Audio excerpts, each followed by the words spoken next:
Eh, Oke, ini mungkin sedikit tentang profil saya, Bapak Ibu. Saya graduate dari salah satu dari top 20 university di Indonesia. Lalu saya juga mendapatkan dan mengikuti beberapa program sertifikasi dari University of Illinois di Urbana-Champaign di Amerika. Lalu juga training digital marketing specialist dari University of Santo Tomas, Philippines. Lalu saya juga memiliki working experience atau pengalaman di Kementerian Pendidikan dan Kebudayaan di staf regulasi. Waktu itu saya bekerja di sana, langsung di bawahnya waktu itu masih menterinya Bapak Anies Baswedan. Lalu saya juga memiliki pengalaman di PT Dwi Romeo Perkasa yang merupakan salah satu advertising agency. Dan mungkin ini juga untuk teman-teman, saya juga berpengalaman atau memiliki pengalaman sebagai associate brand director di salah satu platform game yaitu EVOS ya, atau klub itu EVOS. Lalu saya juga berpengalaman di konsultan experience di beberapa brand atau produk yang terlihat yaitu ada Jeko, Teglas, dan Kindonat, IRC, Kopi Kencang, Janji Jiwa, dan Tokopedia.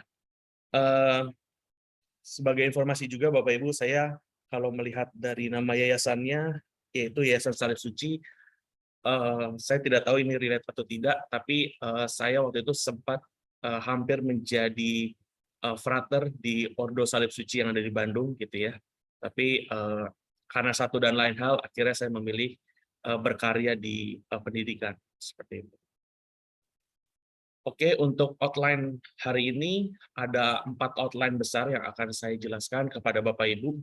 Yang pertama mengenai untuk mengenal lebih jauh tentang teknologi dan macam-macam dari sosial media, lalu juga bijak dan beretika dalam menggunakan sosial media, pengaruh positif dan negatif dalam bermedia sosial, cyberbullying, UITE, aplikasi perjodohan dan game online seperti itu. So, yang pertama Bapak Ibu, mungkin saya akan coba jelaskan tentang sebetulnya basic dari sosial media sendiri gitu ya. Kalau melihat dari apa yang sudah kita lakukan dalam kehidupan sehari-hari, sosial media ini didasarkan pada satu basic, yaitu internet gitu ya. Pada dasarnya internet itu muncul dari tahun 1960, di mana dulu itu internet ini digunakan untuk berkomunikasi antara satu barak dengan barak lain untuk tentara di Amerika. Jadi waktu Perang Dunia Kedua, itu banyak sekali media komunikasi antara satu barak dengan barak lain itu menggunakan media internet. Atau dulu itu kita sebutnya dengan intranet gitu ya, intranet. Lalu dari itu mulai dikembangkan oleh beberapa negara melihat bahwa ini punya potensi besar untuk bisa berkomunikasi antar lintas negara atau tanpa batas. Akhirnya muncullah yang disebut dengan internet atau communication one satellite system. Jadi semua yang kita kirim melalui WhatsApp, melalui Facebook, melalui Instagram itu akan terpancar dulu melalui geostationary satelit, lalu akan diterima oleh si penerima itu sendiri. Seperti itu. Jadi memang secara basic internet ini sudah muncul dari tahun 1960 gitu ya. Dan masuk di Indonesia itu bisa dikatakan di 1990 Bapak Ibu. Jadi bisa dilihat sebetulnya teknologi yang ada di Indonesia itu 30 tahun jauh di belakang dari Amerika. Dan kondisi saat ini juga tidak pernah berubah dan kita tidak bisa mengejar ketertinggalan ini. Kita saat ini ada 15 tahun di belakang Korea dan 5 tahun di belakang Singapura. Itu kenapa makanya Bapak Presiden selalu mengedepankan bahwa transformasi digital itu menjadi sangat penting. Akselerasi itu menjadi sangat penting. Bahkan Pak Menteri Pendidikan mengatakan bagaimana caranya kita buat pendidikan secara online dari Sabang sampai Merauke gitu ya. Jadi memang diharapkan media internet ini bisa berfungsi dengan baik dan bermakna khususnya dalam dunia pendidikan. Seperti itu. Lalu kalau dilihat lagi dari penemuannya gitu ya Bapak Ibu, ini adalah basic dari internet itu sendiri. Gitu ya. Jadi kalau internet itu zaman dulu sangat besar-besar gitu ya. Mungkin kalau teman-teman siswa SMA mungkin taunya handphone langsung gitu. Tapi kalau dulu basicnya itu alatnya sebesar ini gitu ya, dan penyimpanannya itu mungkin hanya 1 mega gitu ya, 2 mega, dan tidak bisa lebih daripada itu. Nah, saat ini kita masuk di dalam stage yang namanya Web 3.0, Bapak Ibu. Nah, dulu di awal itu kita tahunya hanya internet saja, gitu ya. Kita internet untuk komunikasi. Baru muncul di tahun 1989 sampai 2005 yaitu Web 1.0. Kita sudah bisa browsing gitu ya. Tapi biasanya kita browsingnya pakai Internet Explorer gitu ya. Kita mau upload file atau download file itu yang cuma 1 mega, biasanya 30 menit ditinggal ke kamar mandi itu masih upload gitu ya. Jadi biasanya ini adalah Web 1.0. Nah, di Web 2.0 media internet sudah bisa dipakai dengan untuk bisa berkomunikasi gitu ya. Jadi kita sudah bisa yang ada yang namanya WhatsApp, ada yang namanya Line gitu ya, dan sudah bisa digunakan untuk menyampaikan informasi antara satu orang dengan orang lain. Dan sekarang kita sedang masuk ke dalam namanya immersive tech stage atau Web 3.0, Bapak Ibu. Nah, Web 3.0 ini lebih real lagi. Kita masuk ada yang namanya AR atau artificial intelligence. Kita masuk ada yang namanya VR, virtual intelligence. Bedanya apa? Kalau VR itu biasanya kita pakai alat ya seperti yang ada di gambar ini. Biasanya mata kita yang mendekati pada layar kacamatanya, gitu ya. Jadi kita masuk ke dalam satu media atau bisa dibilang satu dunianya sendiri. Nah, kita akan bisa berinteraksi di sana. Lalu kalau misalnya AR itu bentuknya atau misalnya hologramnya itu yang muncul gitu. Jadi biasanya kacamatanya lebih kecil. Nah, ini juga yang akhirnya memunculkan ada yang namanya metaverse, Bapak Ibu. Metaverse itu sudah dimunculkan dari beberapa tahun terakhir dan akan menjadi salah satu immersive tech terbaik di beberapa tahun ke depan. Dan itu bisa menjadi salah satu peluang besar untuk teman-teman SMA bisa mendapatkan kesempatan untuk berkarir maupun mengembangkan talentanya di sana seperti itu. Nah, kalau dilihat dari saat ini sendiri sebetulnya jumlah pengguna internet di Indonesia sudah sangat banyak gitu ya. Dan hampir merata di seluruh Indonesia. Dan kunci utama dari internet itu sendiri tadi sesuai dengan apa yang disampaikan oleh Pak Jokowi adalah kita bisa mengkoneksikan, bisa mengakselerasi antara satu orang dengan orang lain. Tidak hanya untuk berkomunikasi, tapi juga bisa untuk memberikan seminar, webinar seperti ini, lalu juga untuk berpendidikan gitu ya, dan hal-hal positif lainnya. Dan ini kita lihat bahwa sampai saat ini di dunia itu ada 4,72 miliar gitu ya. Miliar ini yang menggunakan internet gitu ya. Dan ini akan bertambah terus. Dan kedepannya media internet ini akan menjadi satu padanan atau bisa dibilang satu kebutuhan yang sangat banyak di kehidupan sehari-hari, Bapak Ibu. Gitu ya. Kita bisa lihat dalam satu hari aja orang pakai internet itu hampir 1/4 atau lebih dari total 24 jam. Gitu ya. Dan bahkan semua media-media yang kita gunakan itu juga berbasis internet, termasuk dengan mobil listrik. Gitu ya. Termasuk juga dengan sistem blockchain bisa dibilang gitu ya, atau bisa juga sistem ads atau navigasi dan segala macam itu semua berbasis dengan internet, Bapak Ibu. Nah, sekarang kita masuk di dunia yang tadi saya bilang yaitu metaverse gitu ya. Nah, di metaverse ini Bapak Ibu kita sudah lihat beberapa tahun terakhir muncul banyak sekali fenomena-fenomena di metaverse.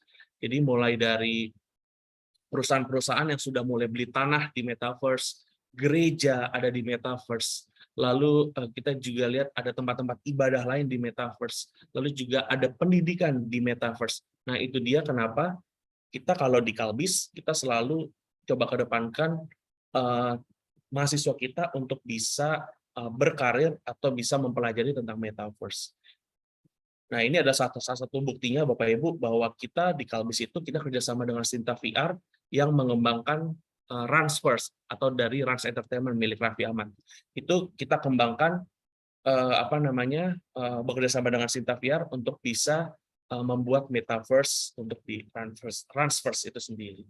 Selain itu juga kita sering mengadakan webinar untuk memberikan pelatihan-pelatihan ini menjadi sangat penting gitu ya. Apalagi metaverse ini bisa dibilang suatu hal yang cukup baru, gitu ya. Bagi saya pun juga cukup baru, dan kita belum tahu ini kira-kira berapa umurnya dari metaverse ini, gitu ya. Kalau kita lihat Facebook, gitu ya, dari beberapa tahun terakhir mungkin udah mulai menurun, gitu ya. Penggunanya juga sudah mulai menurun. Kalau ini metaverse baru di stage awal, baru di stage baru. Ini yang coba kita lihat ke depannya kira-kira akan seperti apa. Tapi kalau dilihat Bapak Ibu, seperti for your information, beberapa company sudah mulai beli tanah di sana. Contoh Sinarmas itu mengalokasikan 80 miliar Bapak Ibu untuk beli tanah di metaverse. Ada lagi di sana Agung Podomoro. Gitu. Banyak sekali perusahaan-perusahaan yang sudah mulai beli tanah di sana. Artinya apa? Artinya metaverse ini menjadi ladang baru atau menjadi opportunity baru untuk bisa berkembang. Nah, disinilah step atau kesempatan bagi teman-teman siswa-siswa SMA Putra Nirmala maupun SMA Talenta Bandung untuk bisa mendapatkan pendidikan maupun edukasi tentang metaverse gitu ya. Nah, ini mungkin nanti kita harus bahas terpisah gitu ya tentang metaverse karena ini sangat dalam dan bisa dibilang cukup kompleks gitu ya. Indonesia sendiri Bapak Ibu sebagai informasi juga mengembangkan metaverse versi Indonesia yang disebut dengan Nusaverse yang dikembangkan oleh Weir Group. Nanti saat G20 di Bali, Bapak Ibu, kalau bisa mengikuti dari layar televisi, itu Bapak Ibu bisa lihat bahwa di Indonesia ada yang namanya Nusaverse, Metaverse versi karya buatan anak Indonesia. Seperti itu. Lalu tidak sampai di situ, juga di Kalbis kita juga kuatkan dengan Profesor Markus Santoso. Gitu ya. Kalau Bapak Ibu tahu, Profesor Markus ini adalah salah satu Iron Man-nya Indonesia, ikoniknya Indonesia, yang menciptakan virtual reality untuk kedokteran gigi. Jadi Bapak Ibu kalau misalnya sudah pernah mendapat informasi di Amerika, gitu ya. Kalau di Amerika itu mau operasi orang, dokternya nggak usah harus datang ke rumah sakit. Bisa di rumah pakai kacamata VR, nanti mereka bisa gerakan melalui robot, gitu ya. Jadi itu penggabungan antara AI, artificial intelligence, dan VR, gitu ya. Jadi itu yang coba dikembangkan oleh Prof. Markus, yang salah satu juga dosen di Kalbis, untuk bisa mengembangkan VR di Indonesia, Bapak Ibu. Nah, ini adalah oke. Nah, selanjutnya daripada itu juga biasanya kalau kita melihat teknologi tidak hanya masuk di metaverse, tapi kita juga lihat dari dua sisi lain, yaitu adalah sosial media, gitu ya. Tapi kalau teman-teman bisa lihat di sini, dari sosial media itu bisa banyak sekali yang bisa terjadi. Yang pertama itu adalah game, gitu ya. Lalu juga ada aplikasi-aplikasi yang bisa dibilang ini menjadi ancaman untuk teman-teman yang ada di SMA, seperti itu ya.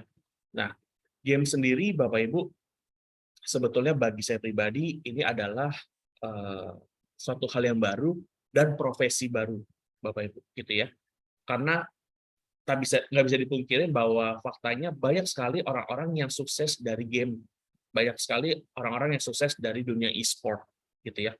Bahkan pemerintah pun sudah mencanangkan bahwa e-sport ini masuk dalam bagian olahraga nasional, gitu. Jadi sebetulnya pengaruhnya game ini sebetulnya bisa menjadi suatu hal yang positif bagi teman-teman SMA, tapi juga bisa menjadi suatu hal yang negatif gitu. Karena biasanya kalau sudah terlalu kecanduan dengan game, kira pendidikannya ketinggalan, gitu ya. Nah, selain itu juga ada gitu ya aplikasi-aplikasi yang berbahaya. Ya, kalau di sini saya masukkan salah satu contohnya adalah Tinder, gitu ya. Mungkin teman-teman SMA nih harus hati-hati nih. Mungkin harus dicek orang tuanya apakah teman-teman SMA punya Tinder atau enggak, gitu ya. Karena biasanya Tinder ini arahnya lebih banyak digunakan untuk hal-hal yang sifatnya negatif. Contoh misalnya untuk dating online, gitu ya. Lalu mohon maaf untuk yang prostitusi online dan segala macam. Itu banyak sekali dan itu muncul di beberapa aplikasi, tidak hanya di Tinder, Bapak Ibu. Nah, untuk Bapak Ibu dan teman-teman SMA mungkin bisa nonton ya di Netflix ada satu film namanya The Tinder Swindler. Ini adalah film yang menceritakan bagaimana seseorang yang ditipu karena menggunakan aplikasi dating online, yaitu Tinder. Jadi ada beberapa wanita yang ditipu, mereka diambil duitnya, lalu mereka juga istilahnya diperdayakan gitu ya, karena adanya dating online ini. Dan ini saya rasa merupakan film yang bagus dan edukasi yang bagus untuk Bapak Ibu dan putra-putri Bapak Ibu supaya mengetahui bahwa sebetulnya sosial media atau bisa dibilang eh, media sosial ini seperti pisau bermata dua gitu Bapak Ibu. Kadang bisa menjadi hal yang positif, banyak hal positifnya, banyak yang istilahnya muncul atau kreativitasnya hadir melalui sosial media, tapi juga bisa menjadi satu ancaman tersendiri, gitu ya. Contohnya melalui aplikasi dating online ini. Tidak hanya di situ, Bapak Ibu, banyak sekali aplikasi-aplikasi online yang menawarkan dating online atau bisa dibilang prostitusi online. Saya contohkan lagi, ini adalah Tantan, gitu ya. Tantan ini sebetulnya lebih ramai itu di Malaysia, gitu ya. Tantan ini juga sama, menawarkan dating online ataupun prostitusi online. Belum cukup, saya tambahkan lagi ada micet, gitu ya. Nah, ini harus menjadi perhatian Bapak Ibu bahwa micet ini sangat bisa dibilang salah satu aplikasi yang bermakna atau berfokus pada hal konten negatif dan pornografi, gitu ya. Ini salah satu contohnya, gitu ya.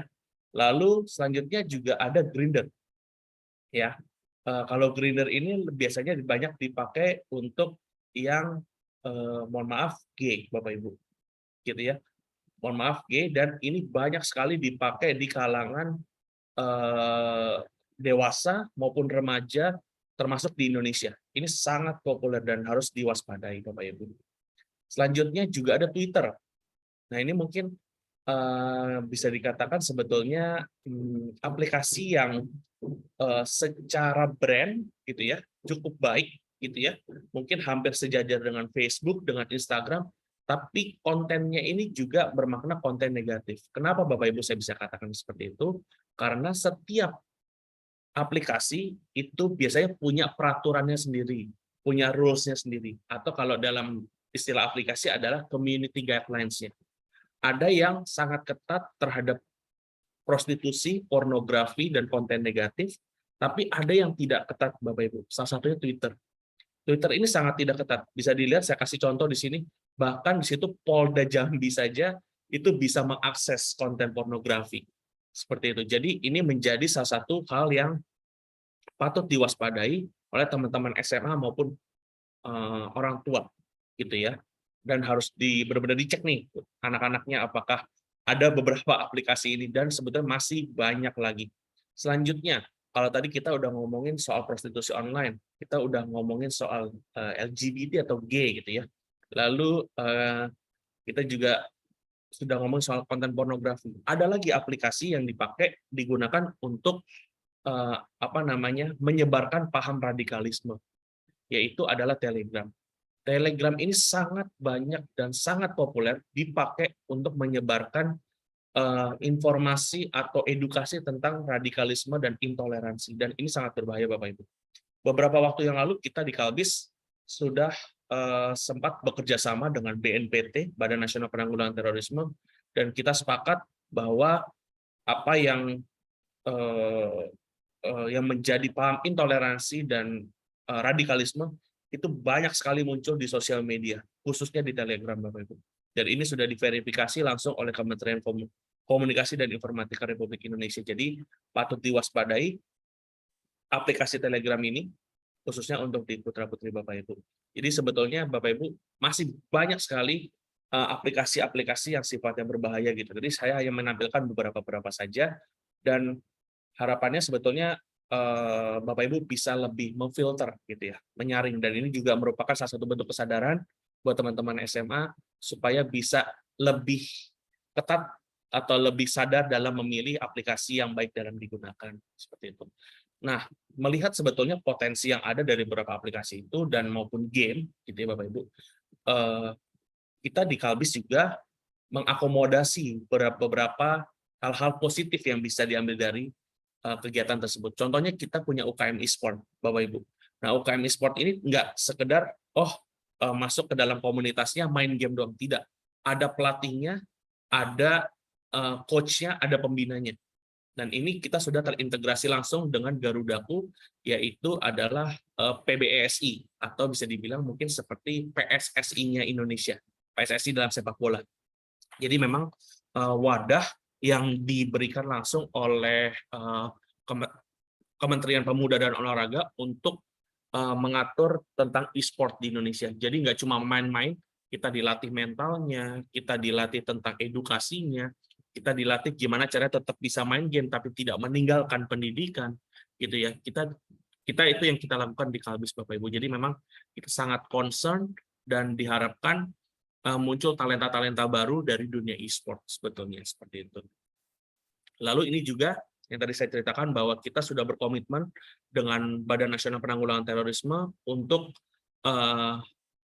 mencegah adanya paham intoleransi dan radikalisme yang bisa masuk ke dunia pendidikan, gitu ya, khususnya di lingkungan kampus, apalagi nanti kalau misalnya teman-teman SMA ini masuk ke dunia kampus itu ya, karena dunia kampus itu bisa dibilang cukup berbeda, teman-teman, dengan yang ada di SMA.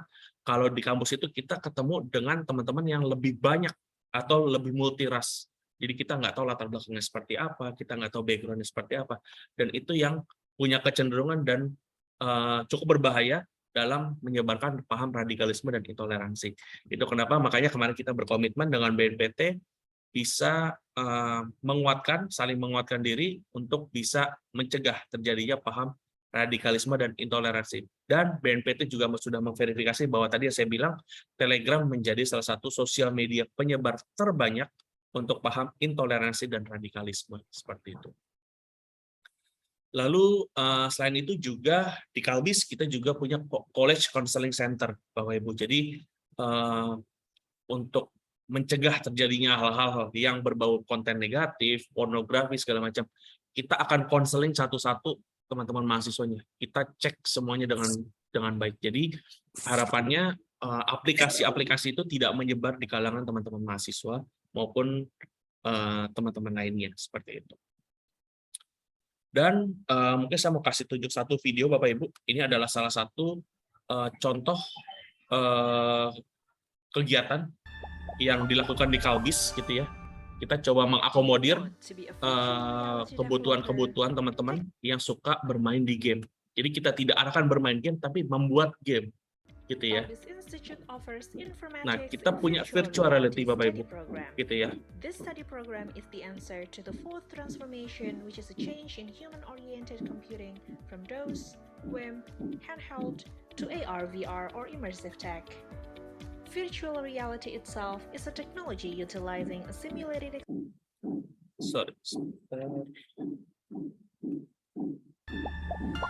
This study program is the answer to the fourth transformation, which is a change in human-oriented computing from DOS, WIMP, handheld, to AR, VR, or immersive tech.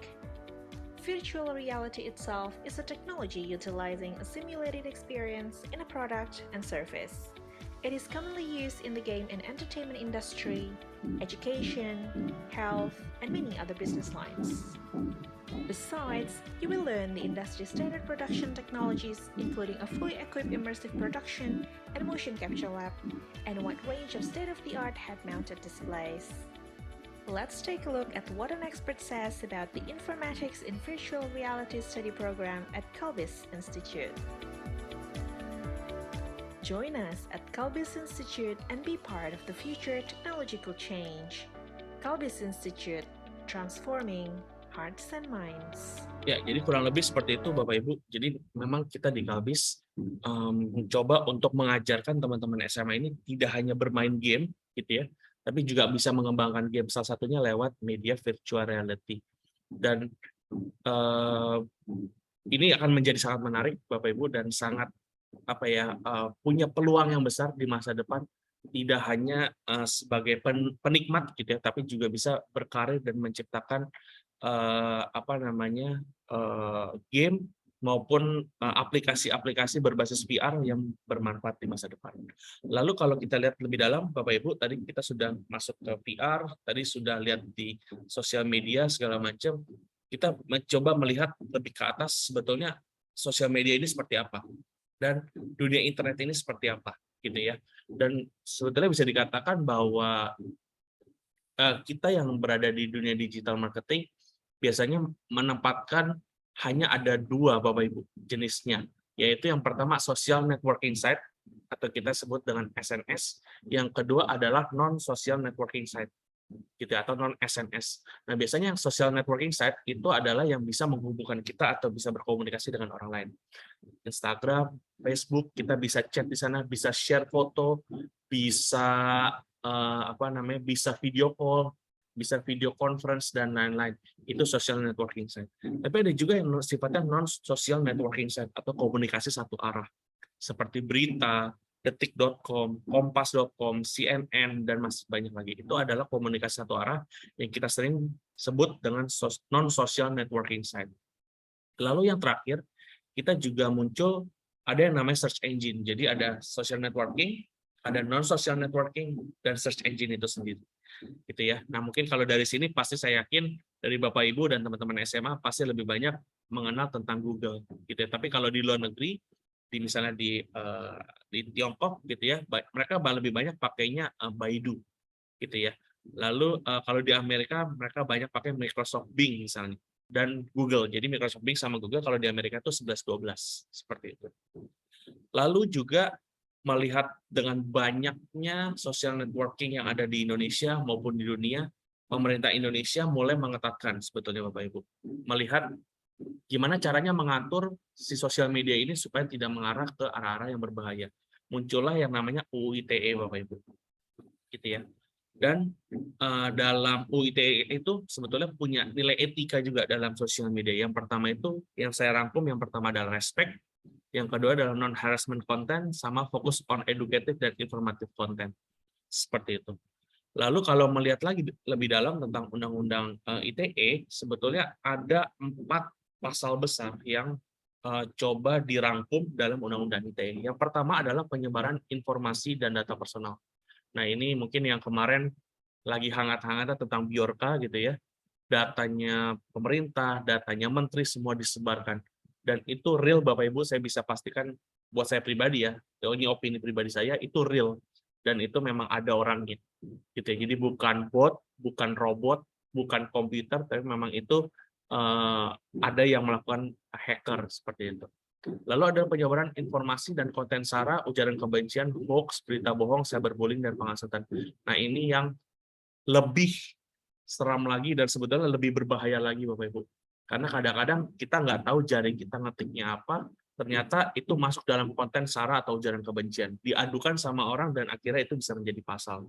Nah, itu yang wajib diperhatikan oleh Bapak Ibu maupun putra-putri Bapak Ibu saat memberikan satu komentar atau menyebarkan atau istilahnya memforward gitu ya konten-konten atau informasi yang ternyata mengandung ujaran kebencian, hoax maupun berita bohong. Lalu yang ketiga itu adalah sistem keamanan jaringan dan sistem enkripsi. Nah, ini juga berhubungan dengan yang pertama bahwa bisa dikatakan Bapak Ibu, sistem keamanan jaringan dan sistem enkripsi di dunia maupun di Indonesia itu masih sangat lemah. Gitu ya, saya harus akui bahwa kita nggak pernah tahu apa yang kita masukin di Instagram, apa yang kita masukin di Facebook, itu tersebar atau enggak, diambil sama orang atau enggak, itu kita nggak pernah tahu Bapak Ibu. Gitu ya. Jadi wajib hati-hati menyebarkan data-data personal di dalam sosial media, gitu ya. Dan itu bisa sangat kadang-kadang kita lakukan secara tidak sadar. Contoh ya Bapak Ibu, ada satu kasus di Amerika, satu perempuan ini sangat bisa dibilang sangat sangat suka untuk memamerkan atau menyebarkan apresiasi dirinya melalui Facebook. Dia memberitahu kapan ulang tahunnya, lalu tinggalnya di mana, lalu waktu mereka foto sertifikat wisudanya misalnya ada nomor sertifikatnya dimasukkan, itu muncul semua datanya, kita nggak pernah tahu. Gitu. Dan itu sudah terjadi di Amerika.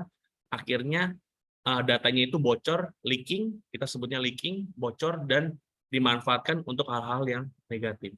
Seperti itu. Jadi sekali lagi untuk Bapak Ibu dan teman-teman SMA, harap berhati-hati dalam menggunakan sosial media, khususnya dalam penyebaran data informasi pribadi. Karena tadi yang saya bilang bahwa sistem keamanan jaringan, sistem enkripsi tidak pernah ada yang 100%. Gitu ya. Even Apple yang mereka bisa menjamin bahwa ini nggak ada yang bisa nembus Apple, tapi buktinya ada 1 sampai 2 orang pun ada yang bisa nembus Apple. Gitu. Jadi dunia ini menurut saya tidak ada yang 100% sistem keamanan jaringannya itu 100% aman seperti itu.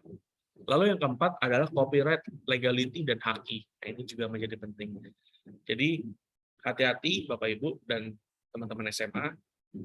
Contohnya kalau misalnya Bapak Ibu menggunakan sosial media untuk berjualan sesuatu gitu ya.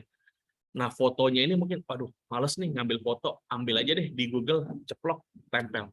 Nah, kita nggak tahu foto itu sebetulnya punya siapa. Lalu kita nggak tahu juga sebetulnya orangnya yang di sana ngerti tentang legal atau copyright nggak. Kalau mereka ngerti, mereka bisa klaim, oh itu punya saya, dan itu legality dan copyright-nya berasal dari sana. Dan itu akan nanti kena pasal terkait dengan copyright dan legality ataupun haki. Gitu ya. Jadi harap berhati-hati juga dalam mengambil sesuatu, apalagi yang sifatnya komersil. Mengambil sesuatu untuk yang sifatnya komersil itu bisa mengambil milik orang yang sifatnya komersil itu akan nanti kenanya di copyright atau legality atau di hakinya gitu. Jadi harap berhati-hati dalam menggunakan sosial media khususnya untuk yang sifatnya komersil atau berjualan seperti itu.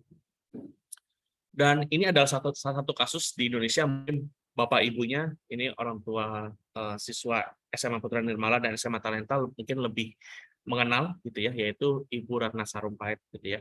Ini melakukan berita bohong gitu ya. Jadi Ibu Ratna Sarumpait ini mengatakan bahwa beliau itu dipukul gitu ya. Mungkin ini saya tidak berkonteks dalam konteks politik ya Bapak Ibu, tapi ini saya hanya mengambil studi kasusnya saja. Jadi ibu ini mengatakan bahwa dia dipukul gitu ya, dipukul dan dikeroyok gitu ya. Padahal ternyata Ibu Ratna Sarumpait ini melakukan operasi seperti itu, melakukan operasi plastik. Dan ini disebar melalui sosial media, melalui buzzer gitu ya. Jadi ada sistem underground yang kita sebut dengan buzzer, itu disebar lewat buzzer dan akhirnya muncul opini-opini publik dan segala macam. Tapi ternyata setelah ditelaah, ternyata ibu ini melakukan pemberitaan bohong dan sengaja, dan itu sudah diputuskan oleh keputusan Majelis Pengadilan Negeri Jakarta Selatan dan dijerat dengan 2 pasal gitu ya. Jadi junto pasalnya, gitu ya, pasal 14 UU nomor 1 1946 tentang peraturan hukum pidana dan sengaja membuat keonaran, dan pasal 28 ayat 2 Undang-Undang ITE. Dan ini menjadi sangat berbahaya Bapak Ibu gitu ya. Ini mungkin sifatnya atau konteksnya belum terlalu besar, tapi gimana kalau misalnya nanti konteksnya rasialisme atau mengundang tentang agama gitu ya. Nah, itu yang akan menjadi sangat berbahaya, apalagi kita tahu sendiri di Indonesia perdebatan tentang agama, tentang ras itu sangat besar gitu ya. Jadi ini akan menjadi tugas bersama di dunia pendidikan, di dunia pendidikan, putra-putri Bapak Ibu maupun di orang tua putra-putri, untuk bisa hati-hati dalam menyebarkan informasi, khususnya hati-hati untuk menyebarkan berita bohong, karena ini dampaknya kadang-kadang kita cuma posting sekali, kita cuma post sekali di Instagram, kita tinggal tidur, kita nggak tahu pagi-pagi udah viral gitu ya, kita nggak pernah tahu seperti itu, dan jangan sampai terjadi seperti ini. Dan ini juga salah satu pesan gitu ya dari Pak Ganjar Pranowo, Gubernur Jawa Tengah. Beliau selalu menekankan bahwa pahlawan zaman sekarang itu yang anti hoax loh sebetulnya, gitu ya. Jadi nggak perlu perang, nggak perlu angkat-angkat senjata, anti hoax saja itu sudah lebih daripada cukup, gitu ya. Jadi harapannya buat teman-teman SMA dan orang tua SMA Putra Nirmala dan SMA Talenta bisa ikut memerangi penyebaran berita bohong atau hoax ini sendiri, seperti itu. Lalu gimana caranya untuk kita melihat atau mengetahui sebetulnya ini tuh berita bohong atau enggak sih, gitu ya. Yang pertama kita pasti cek and recheck, gitu ya. Misalnya muncul nih di Detik gitu ya, kita pasti tahu nih, wah Detik ini yang punya legalitas atau punya kekuatan berita paling tinggi. Tapi jangan langsung disebar Bapak Ibu, cek lagi di portal berita lainnya, cek di Tribun, cek di Kompas, cek di CNN, atau even cek di legality-nya dari Kominfo. Gitu. Karena kita nggak pernah tahu, kadang-kadang salah satu portal berita pun itu bisa menghasut dan bisa salah Bapak Ibu. Saya tidak bilang bahwa semua portal berita salah ya, tapi paling tidak punya potensi juga untuk salah. Dan itu kita sebagai penyebar itu juga bisa kena pasal kalau kita menyebarkan berita tersebut. Lalu buat saya pribadi, saya selalu menekankan ke diri saya pribadi sih ya. Ini mungkin opini pribadi, jangan terlalu banyak percaya dengan media, gitu ya. Mungkin boleh dipercaya, tapi harus dipastikan atau dikonfirmasi bahwa informasinya benar, gitu ya. Karena media ini punya peranan sendiri, gitu ya, punya aktor-aktor di balik layar yang kita nggak tahu mereka punya sistem politik seperti apa, yang akhirnya membentuk opini-opini di publik, gitu ya. Lalu fokus on fact, not the clickbait. Nah ini juga Bapak Ibu. Jadi banyak sekali sebetulnya berita-berita yang sifatnya clickbait. Clickbait itu sebetulnya judulnya, sebetulnya isinya nggak penting-penting banget, tapi judulnya kok kayaknya menarik, gitu ya. Nah, itu clickbait. Nah, nanti saya akan coba kasih lihat. Lalu be brave to speak up. Jangan pernah takut, Bapak Ibu, kalau memang itu merupakan satu hal yang hoax, yang salah, kita harus berani speak up, gitu ya. Apapun medianya, paling tidak kita berani speak up, gitu ya. Lalu juga buat saya pribadi, saya selalu menekankan put your heart and minds before you share. Jadi kita harus pikir lagi nih, ini penting nggak untuk di-share gitu ya. Jangan sampai kita share nanti kena masalah, atau mungkin ini kita keep aja deh, kita sebagai penikmat aja. Oh ya kita baca, informasinya sudah benar, kalau sudah benar ya sudah, gitu kan. Kalau misalnya yakin ini benar dan sudah melakukan cek, silakan disebar. Tapi kalau misalnya memang ini masih ragu-ragu, udah disimpan untuk sendiri, dibaca untuk pengetahuan sendiri, itu jauh lebih baik Bapak Ibu. Nah, ini contohnya clickbait, Bapak Ibu, gitu ya. Pria ini temukan toilet di dalam hutan, begitu pintunya dibuka, astaga isinya titik-titik-titik, gitu ya. Dan ini banyak sekali terjadi di portal-portal berita, Bapak Ibu, gitu ya. Banyak sekali, nggak cuma portal berita yang namanya besar, namanya kecil gitu, tapi namanya besar pun juga banyak melakukan hal ini.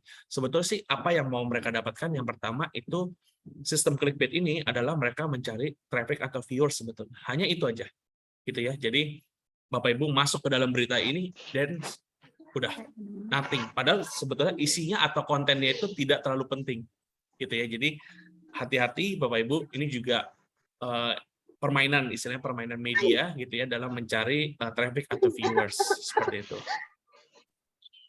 Lalu kita lihat keburukan, Bapak Ibu, keburukan dari sosial media sendiri. Yang pertama itu adalah adiktif, gitu ya. Adiktif itu menjadi salah satu tantangan bagi putra-putri maupun orang tua putra-putri dalam hal sosial media, karena bisa dibilang Bapak Ibu, sekarang anak kecil aja udah dikasih iPad, gitu ya. Anak kecil aja udah dikasih iPhone, gitu ya. Padahal kalau saya boleh kasih informasi, rekomendasi dari dokter itu anak itu boleh bermain sosial media ataupun iPhone gitu ya setelah umur minimal 17 tahun setahu saya, gitu ya. Dan mungkin bagi perkembangan anak kecil ini akan terjadi kelambatan Bapak Ibu, gitu ya. Jadi ada beberapa kasus bagi yang baru punya anak, gitu ya, anaknya belum setahun nggak bisa ngomong, anaknya sudah setahun tapi belum bisa berucap, belum bisa jalan, itu karena adiktif dari sosial media atau dari handphone ataupun iPad, gitu ya. Nah itu yang harus diantisipasi tentang adiktif. Selanjutnya juga tentang social anxiety disorder, gitu ya. Jadi banyak sekali biasanya sih munculnya di kalangan perempuan, gitu ya. Waduh, nggak pede nih, kurang cantik, kurang langsing, kurang ini, akhirnya cari peninggi badan, cari pemutih dan segala macam. Dan ini akhirnya put pressure on yourself, gitu. Jadi akhirnya kita nge-push diri kita sendiri, oh kita harus begini, harus begini. Kita ikutin kemauan orang tapi tidak mengikuti kemauan sendiri. Akhirnya itu yang membentuk kita menjadi social anxiety disorder, Bapak Ibu, gitu ya. Jadi harap hati-hati bahwa sosial media ini punya efek buruk dari sisi psikologisnya juga, seperti itu. Terus habis itu belum, nanti kalau yang perempuan, wah harus cari like banyak nih, engagement-nya harus besar. Terus habis itu harus yang views-nya harus banyak segala macam. Kalau enggak nanti stres segala macam. Nah itu, gitu ya. Jadi saya pribadi saya punya sosial media, tapi saya tidak pernah put pressure dalam diri saya pribadi. Jadi mau views-nya berapa, mau like-nya cuma berapa, ya udah. saya nggak peduli gitu. Yang penting saya share sesuatu yang sifatnya informatif dan edukatif ataupun sifatnya entertaining buat follower saya, misalnya seperti itu. Lalu juga biasanya akan muncul yang namanya bullying, gitu ya. Jadi social anxiety disorder ini salah satunya dibentuk dari ada yang namanya bullying. Nah, ini juga menjadi sangat krusial Bapak Ibu, karena khususnya apalagi untuk generasi-generasi yang muda saat ini, bullying ini sangat banyak dilakukan secara online, gitu ya. Dikatain, kadang-kadang kita pribadi kita kasih komen, kita nggak sadar bahwa itu bullying, gitu ya. Kita, ini kan cuma cuma komen biasa nih, cuma tweet biasa, bukan bullying, lebay gini-gini. Padahal, tapi kalau dilihat lagi konteksnya lebih dalam, itu merupakan bullying buat orang lain, gitu ya. Jadi harus bisa diantisipasi dan diwaspadai. Lalu yang terakhir, ini juga contoh gitu ya. Ini jadi misalnya kayak, wah ini paling senior di kampus gitu ya, suka main basket, jarang dikelilingin cewek gitu ya, mahasiswa calon playboy. Nah ini sama Bapak Ibu, bullying seperti ini yang patut diwaspadai yang muncul di sosial media seperti itu.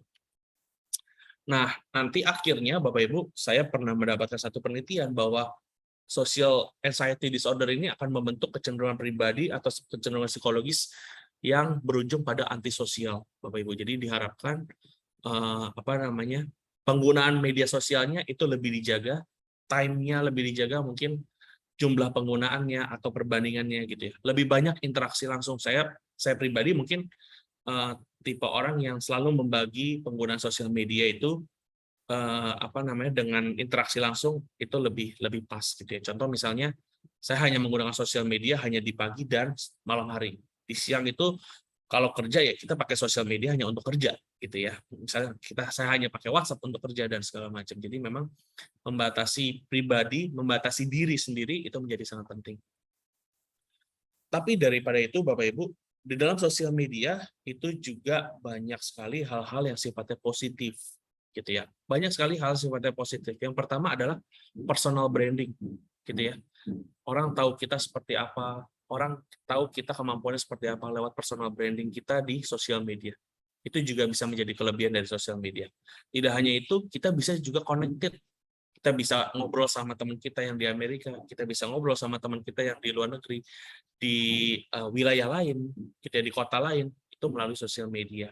Berbagi, sharing dengan teman-teman lain. Lalu juga kita bisa punya kemampuan di bidang sosial media sendiri, Bapak Ibu. Jadi kita bisa sebagai sosial media marketing, bisa belajar tentang SEO, bisa belajar tentang konten marketing, bisa belajar tentang online marketing, dan masih banyak lagi. Dan ini saya rasa akan menjadi peluang besar juga di masa depan gitu ya, karena banyak sekali pelatihan-pelatihan gitu ya, itu tentang digital marketing, termasuk kita di Kalbis, kita juga punya program digital marketing untuk di program studi manajemen. Jadi kalau yang tertarik di bidang di dunia digital marketing, itu nanti kuliahnya bisa ngambil di program studi digital marketing, seperti itu.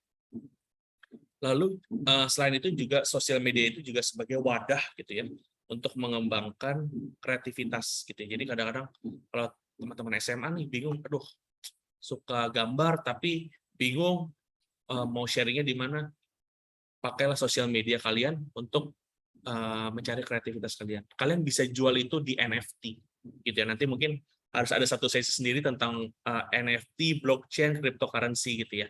Nah ini menjadi krusial juga dan menjadi ladang juga di masa depan. Karena kita nggak pernah tahu orang lain butuhnya apa, ternyata melalui NFT kita bisa jual hasil karya kita bisa jual hasil desain kita, hasil foto kita gitu ya. Dan itu bahkan ada beberapa orang yang mencapai 9 sampai 10 miliar rupiah dari hasil penjualan di NFT gitu ya.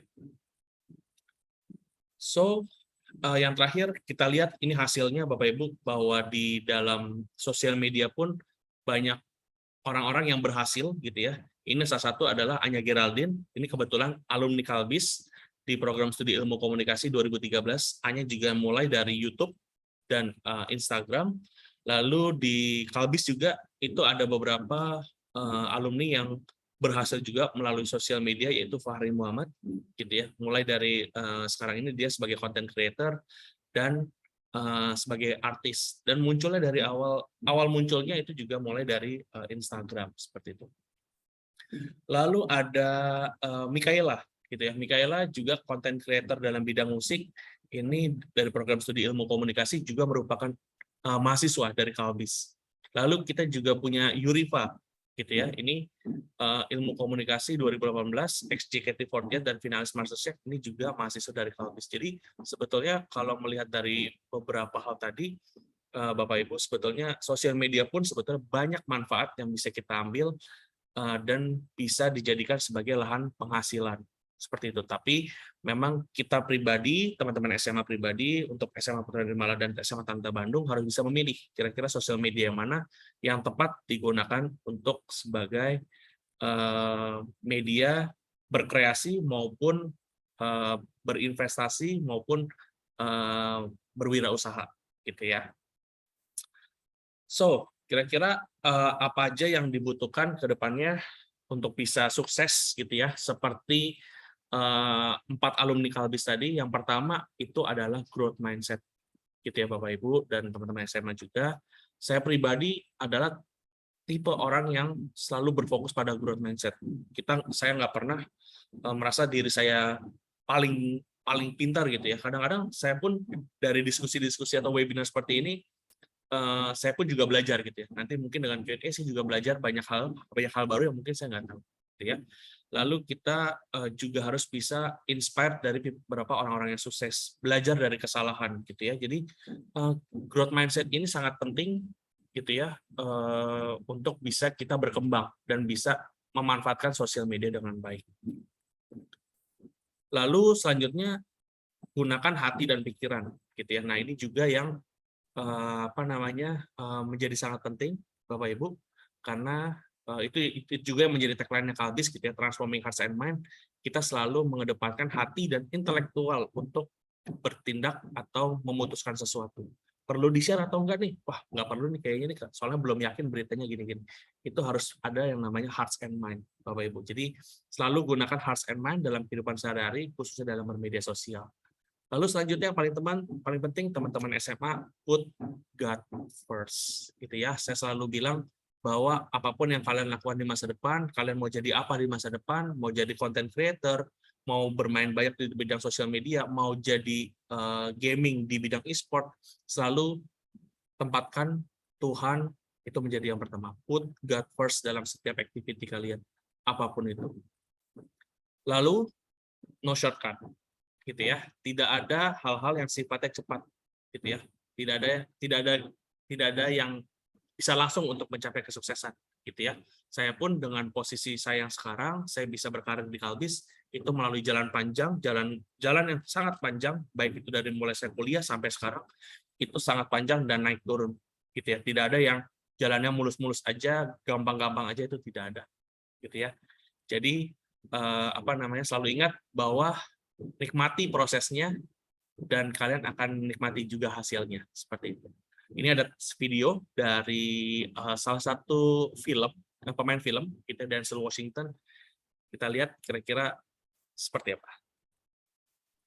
It's not easy. If it was easy, there'd be no Kerry Washington.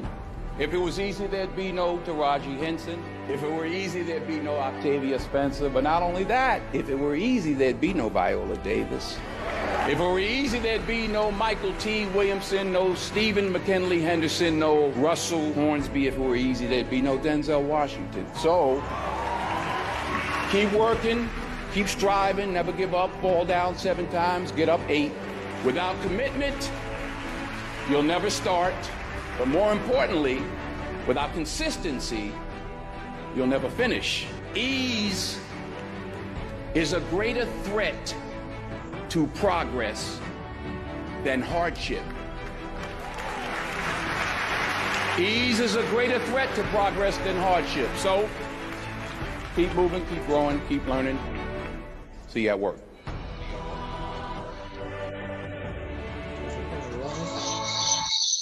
Oke. So yang terakhir Bapak Ibu, ini juga menjadi Yang terakhir dari saya, jangan lupa untuk teman-teman SMA juga tetap harus kerja keras gitu ya, work hard, play hard gitu ya.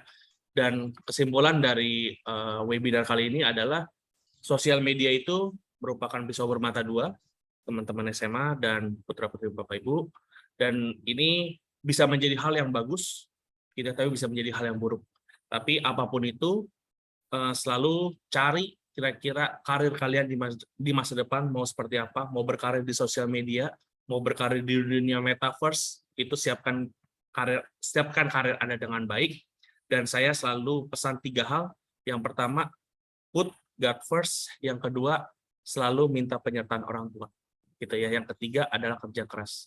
3 ini dijalankan dengan baik, kalian nggak akan pernah gagal. Gitu ya, mungkin itu aja, sekian dari saya kembalikan ke MC. Selamat pagi.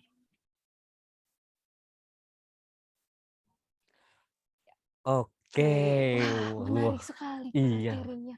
luar biasa sekali, dan betul ya seperti yang Pak Raymond katakan, kita bisa menjadikan sosial media itu sebagai sebuah kesempatan atau sebagai sebuah ancaman untuk Iya, diri kita sendiri. Itu betul. tergantung gimana kita menggunakan sosial media itu sendiri. Iya. Apakah kita bisa bijak Atau tidak. atau mungkin bisa terjerumus dengan apa-apa saja yang ada di sosial Sosial media. media. Ya. Sekarang waktunya Q&A Ya. begitu, Pak. Kita akan masuk ke sesi Q&A bagi Betul. Bapak Ibu dari orang tua siswa SMA Petani Malam maupun SMA Talenta Bandung. Silakan untuk menyampaikan Q&A-nya bisa di kolom chat, ditulis, atau bisa raise hand, dan nanti akan dipersilakan untuk bertanya secara langsung. Iya, Seperti itu. betul. Ada mungkin ya sambil menunggu kita review kembali ya. Iya. Seperti yang sudah Pak Raymond katakan, di dunia yang serba cepat ini tuh kita harus punya kekuatan untuk ngerem dikit. Iya, betul, betul, Pak. Ada informasi yang satu harinya tuh bermacam-macam informasi masuk, kita harus cek, oh ini benar atau tidak, Iya. ini relevan atau tidak, harus ini bijak, hoax atau bukan, kita harus bijak. Iya. Baik, apakah ada pertanyaan mungkin dari Bapak Ibu? Apakah ada pertanyaan? Mungkin bisa dituliskan di kolom komentar. Atau bisa langsung juga bertanya secara langsung. Silakan raise hand terlebih dahulu dan akan dipersilakan untuk bertanya. Ya.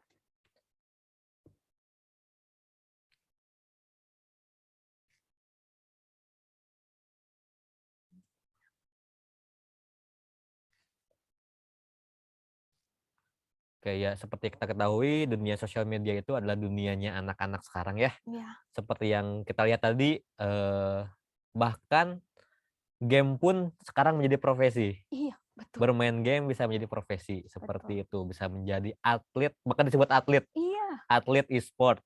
Sudah e-sport. menjadi seperti pemain bola, pemain tenis. Sekarang pemain game pun disebutnya atlet. Ya. Dan menjadi profesi yang sampai sekarang digandrungi oleh anak-anak muda sekarang. Seperti itu. Betul.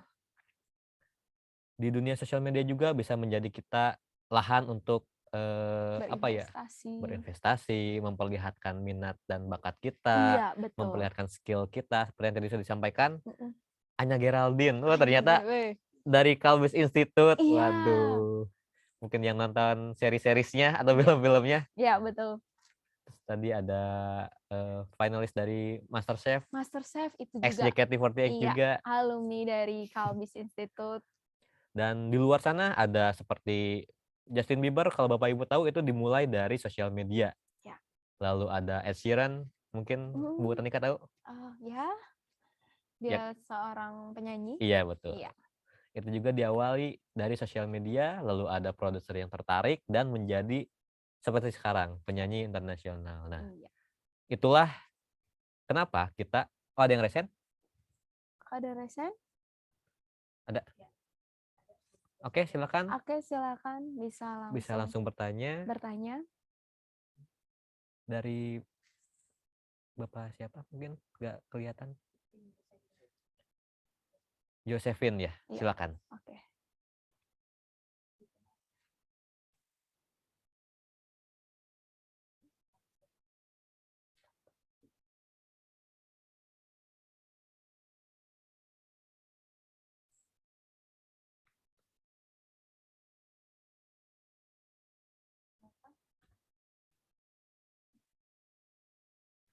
Silakan untuk pertanyaannya tadi yang sudah raise hand, Bapak atau Ibu.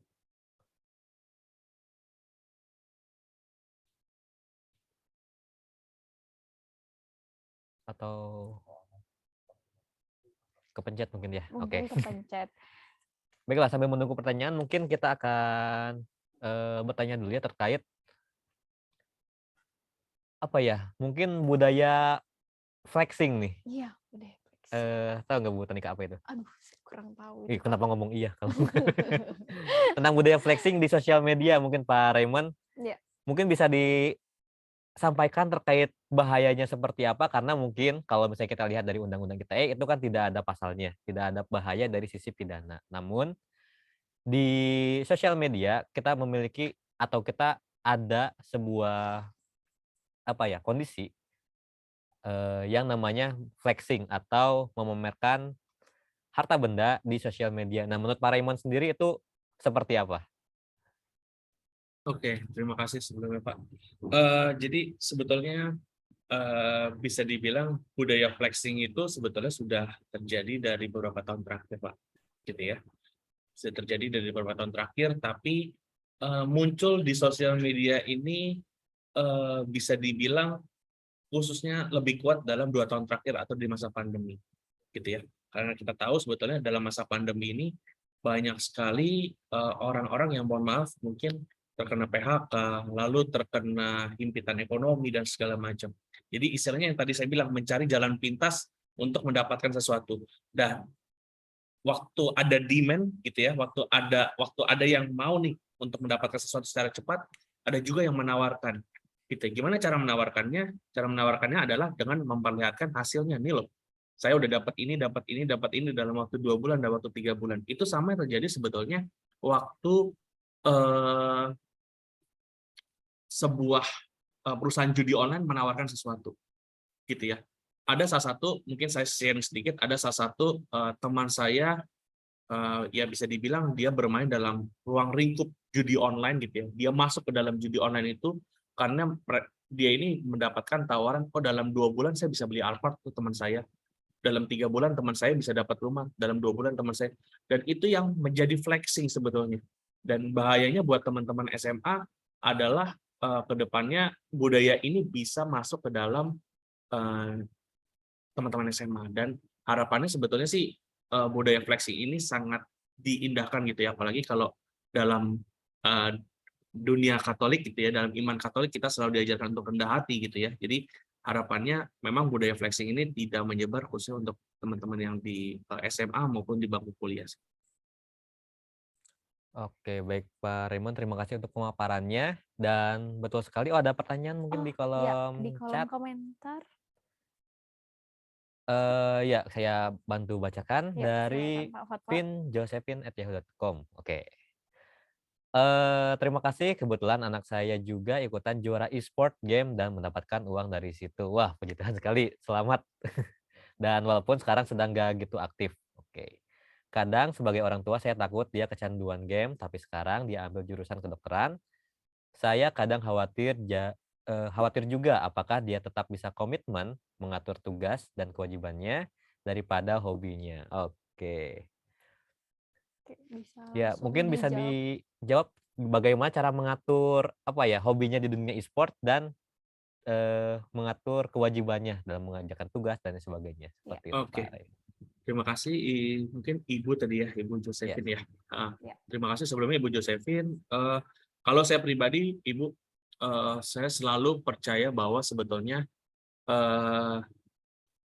seseorang itu bisa tumbuh dan berkembang karena adanya ekosistem atau komunitas yang baik, gitu ya. Jadi saya pribadi sebetulnya menyarankan kalau memang putra-putri Bapak Ibu tertarik dengan dunia e-sport, tapi tidak mau meninggalkan dunia pendidikan, bentuk dia atau ajak dia dalam satu komunitas, gitu ya. Dan komunitasnya kalau bisa Bapak Ibu yang sifatnya resmi dan punya legalitas. Contoh tadi misalnya, kalau kita di Kalbis, kita sudah kerjasama dengan Garudaku. Ajak mereka untuk masuk ke Garudaku Bapak Ibu, gitu ya.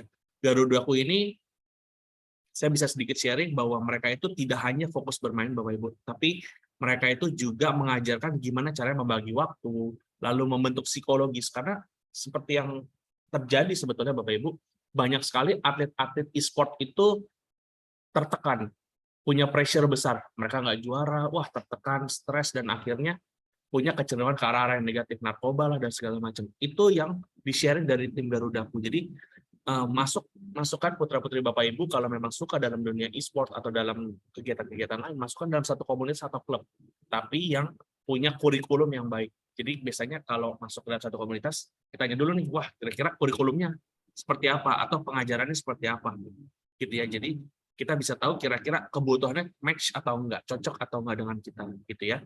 Dan itu semua yang kita juga di Kalbis ya, kita kembangkan bahwa setiap UKM itu harus punya kurikulum, harus punya talent atau pendamping. Jadi nggak ada tuh UKM atau organisasi mahasiswa yang jalan sendiri-sendiri. Semua tetap punya kurikulumnya, harus bisa membagi waktunya antara dunia pendidikan sama kegiatan atau hobinya. Mungkin seperti itu, Bu Josephine. Ya, terima kasih Bapak Raymond. Kemudian ada pertanyaan kembali, ini dari siswa SMA Putra Nirmala. Di sini saya bantu bacakan ya Bapak. Saya izin bertanya, bicarain soal sosial media. Saya pernah melihat ada orang sedang bertengkar dalam kolom komentar di sosial media. Kira-kira, apakah saya perlu ikut membantu menenangkan suasana dengan berkomentar positif, atau cukup menyimak dan membiarkan mereka tenang dengan sendirinya? Terima kasih. Oke, bisa langsung dijawab, Bapak. Oke. Ini banyak terjadi sebetulnya gitu ya. Kita lihat case-nya dulu sebetulnya. Jadi apa yang terjadi di sosial media kalau dalam hal konteks konten gitu ya, dalam hal konteks konten atau misalnya videonya lah, itu kan pasti videonya yang sudah terjadi atau bisa kita bilang sebenarnya pas yang sudah terjadi gitu ya.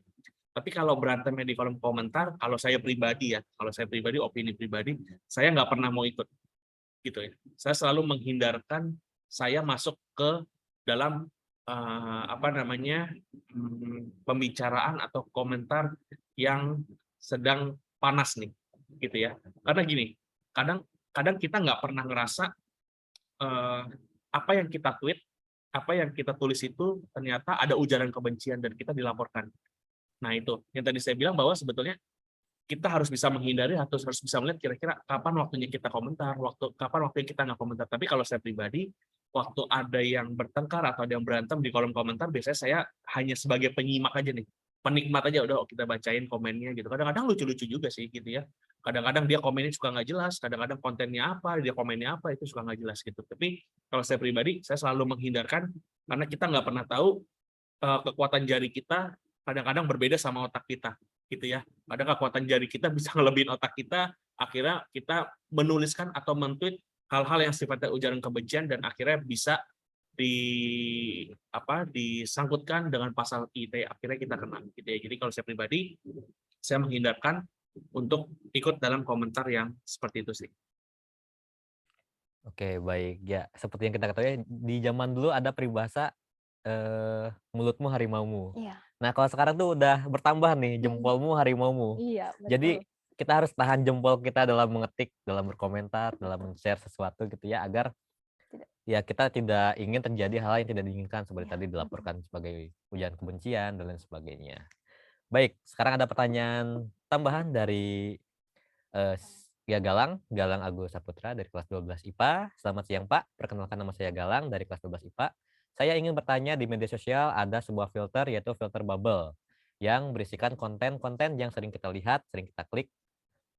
Dengan adanya filter bubble ini, maka produktivitas orang akan berkurang. Apakah filter bubble ini bermanfaat atau tidak? Terima kasih, ditunggu jawabannya Pak. Oke, silakan Pak. Oke, terima kasih sebelumnya untuk Galang ya. Oke, mungkin kita lihat dulu sebetulnya ini. Jadi filter itu adalah bagian dari augmented reality atau AR sebetulnya, gitu ya. Jadi itu ada salah satu contoh AR paling gampang yang kita temuin.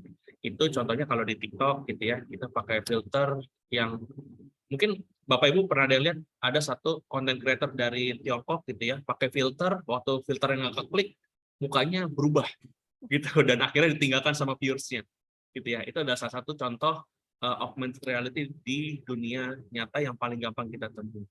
Nah, filter-filter itu sebetulnya sifatnya adalah pendukung gitu ya. penambah kreativitas, gitu ya. Kalau dibilang produktivitasnya berkurang, saya kurang yakin, gitu ya. Tapi kalau saya pribadi sebetulnya filter itu digunakan atau diciptakan oleh para pembuat sosial media untuk menambah kreativitas sebetulnya, seperti itu. Nah, manfaat atau tidak itu kembali lagi ke pribadi kita masing-masing. Kita mau manfaatkannya seperti apa, gitu ya. Tapi kalau saya pribadi, berbagai filter itu sebetulnya fokusnya atau ranahnya di dunia entertainment sebetulnya, gitu ya. Jadi hanya untuk bumbu atau sweetener lah, bisa dibilang pemanis waktu kita bikin konten, gitu ya. Jadi apapun filternya, gitu ya, itu balik lagi ke kita, apakah itu mau dimanfaatkan secara baik atau secara buruk. Tapi paling tidak banyak fitur-fitur yang ada di sosial media itu yang bisa kita gunakan sebetulnya untuk bisa lebih produktif, gitu ya, baik itu untuk cari uang, cari personal branding, dan bisa meningkatkan kepercayaan diri salah satunya, gitu ya, untuk pribadi kita masing-masing. Kurang lebih seperti itu. Oke, baik Pak. Mungkin tambahan pertanyaan dari saya nih, saya kepo sekali dengan tema ini. Mungkin sekarang di sosial media itu apa ya? Banyak sekali, misalnya contohnya Instagram atau mungkin YouTube ya, selalu merekomendasikan apa saja yang sering kita lihat. Misalnya kalau misalnya saya sering lihat di Instagram karena saya fans MU, saya sering lihat MU, terus saya sering lihat anime, misalnya kayak gitu. Di rekomendasinya itu adalah ya kebanyakan tentang MU dan anime seperti itu. Nah, ini kira-kira apakah bisa jadi berbahaya atau malah jadi membantu kita nih dalam melihat apa yang kita suka dan lain sebagainya? Mungkin Pak Raymond bisa dibantu jawab? Oke, siap. Sebenarnya disclaimer dulu nih Mas, kita sama-sama fansnya MU ya Mas ya. Oh ya, siap. Ya, percaya Ten Hag. Percaya Ten Hag. Oke, untuk yang seperti itu ya, mungkin saya jelaskan dulu dari konsepnya ya. Jadi bisa dibilang apa yang terjadi itu sebetulnya adalah artificial intelligence. Itu bagian dari artificial intelligence yang masuk dalam bentuk atau turunannya kita sebut dengan algoritma. Gitu. Jadi biasanya dalam algoritma itu diturunin lagi, kalau dalam Google ada yang namanya cookies. Gitu ya. Jadi kalau misalnya kita mau hapus history, suka muncul tuh hapus cookies-nya juga atau enggak. Gitu. Cookies itu yang akan membentuk atau mengikuti pola pikir atau kebiasaan kita. Kita nontonnya. Contoh nggak usah di Google ya, di YouTube aja. Kita nontonnya tentang MU, muncul nanti MU semua. Kita nonton tentang anime, nanti muncul tentang anime semua, gitu ya. Kita nonton tentang MasterChef, munculnya MasterChef semua. Jadi setiap aplikasi atau setiap halaman website ataupun sosial media itu akan membaca apa yang kita suka, pergerakannya seperti apa. Nah, itu masuk dalam yang namanya cookies kalau di website, gitu ya. Dan itu bagian dari algoritma seperti itu.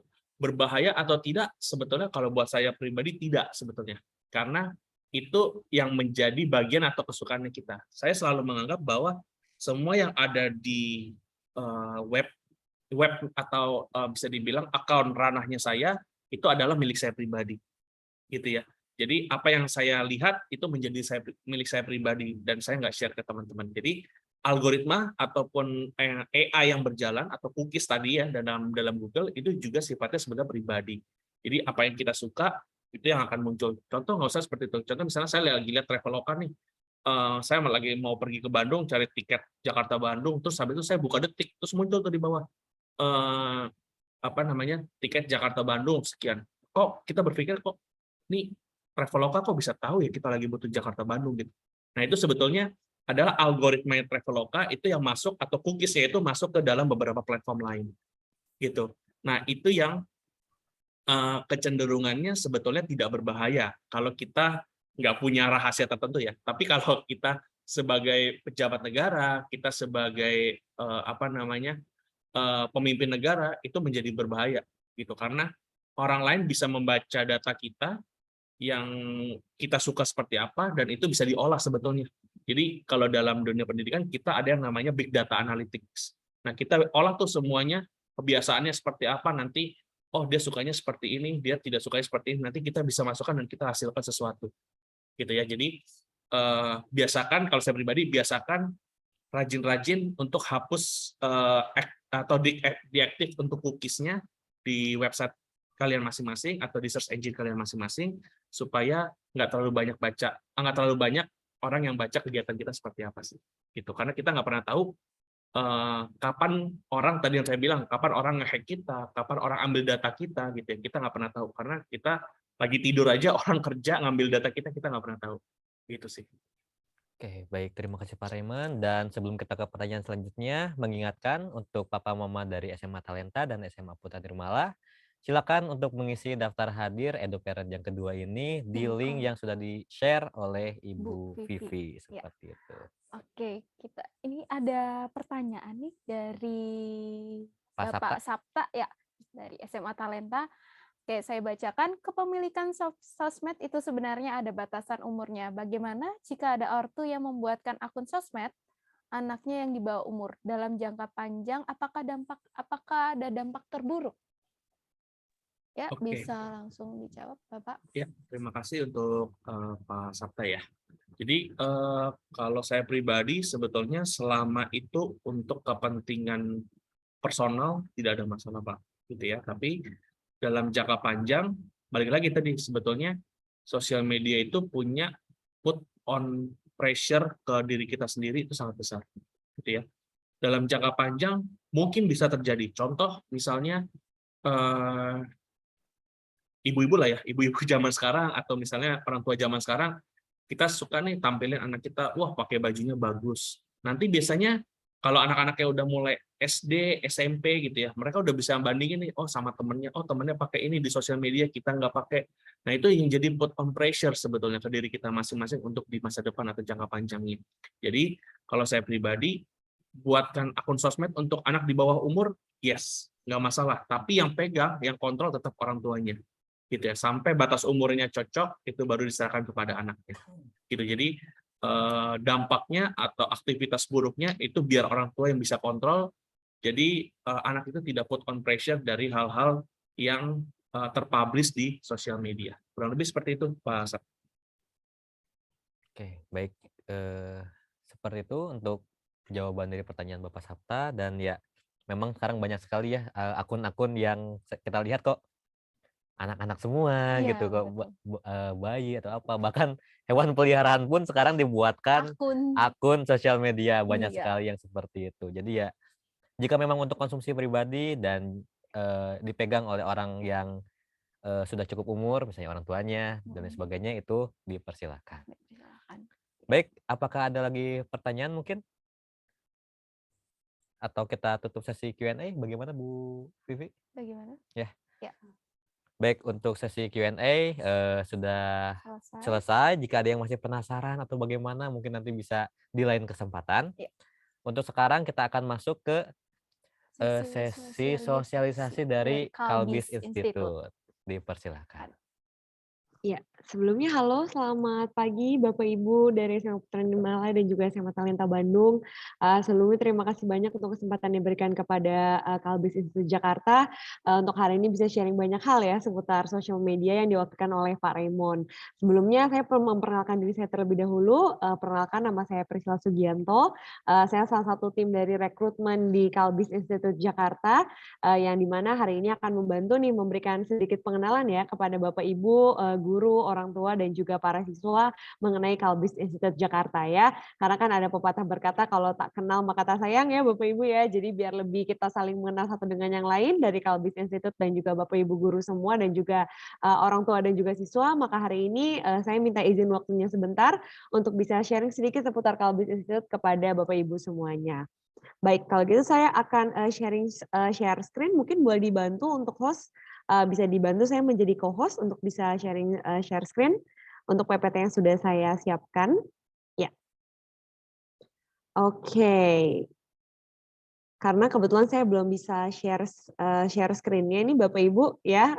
Jadi mungkin Bapak Ibu guru yang panitia boleh dibantu. Iya, oke, baiklah, sudah bisa ya. Oke, kalau gitu saya akan share screen untuk PPT yang sudah saya persiapkan ya Bapak Ibu ya. Oke, iya. Nah, ini dia Kalbis Institute Jakarta. Oke, mungkin di sini Bapak Ibu guru dan juga para orang tua dan mungkin para siswa juga mungkin ada yang baru pertama kali mendengar Kalbis Institute Jakarta. Maka dari itu hari ini saya Priscilla Sugianto akan mengenalkan sedikit mengenai Kalbis Institute Jakarta itu siapa ya Bapak Ibu ya. Oke, nah jadi perkenalkan Bapak Ibu, teman-teman dan juga para guru, ini adalah Kalbis Institute Jakarta yang dimana kita adalah salah satu institusi di Jakarta di bawah naungan dari Yayasan Pendidikan Kalbe ya. Mungkin kalau Bapak Ibu di sini mendengar kata Kalbe sepertinya agak sedikit tidak asing ya. Nah, di sini juga Kalbis Institute dinaungi oleh salah satu perusahaan terbesar di Asia Tenggara yaitu adalah Kalbe Group ya Bapak Ibu ya.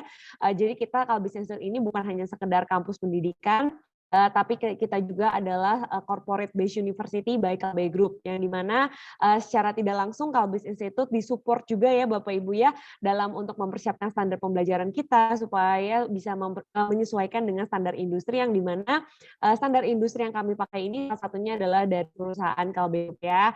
Nah, di sini mungkin saya ingin memperkenalkan sedikit aja, mungkin sedikit reminder kepada Bapak Ibu dan juga teman-teman semuanya, Kalbe Group tuh yang mana sih dan mungkin apakah produknya juga kita pakai dalam sehari-hari ya Bapak Ibu ya.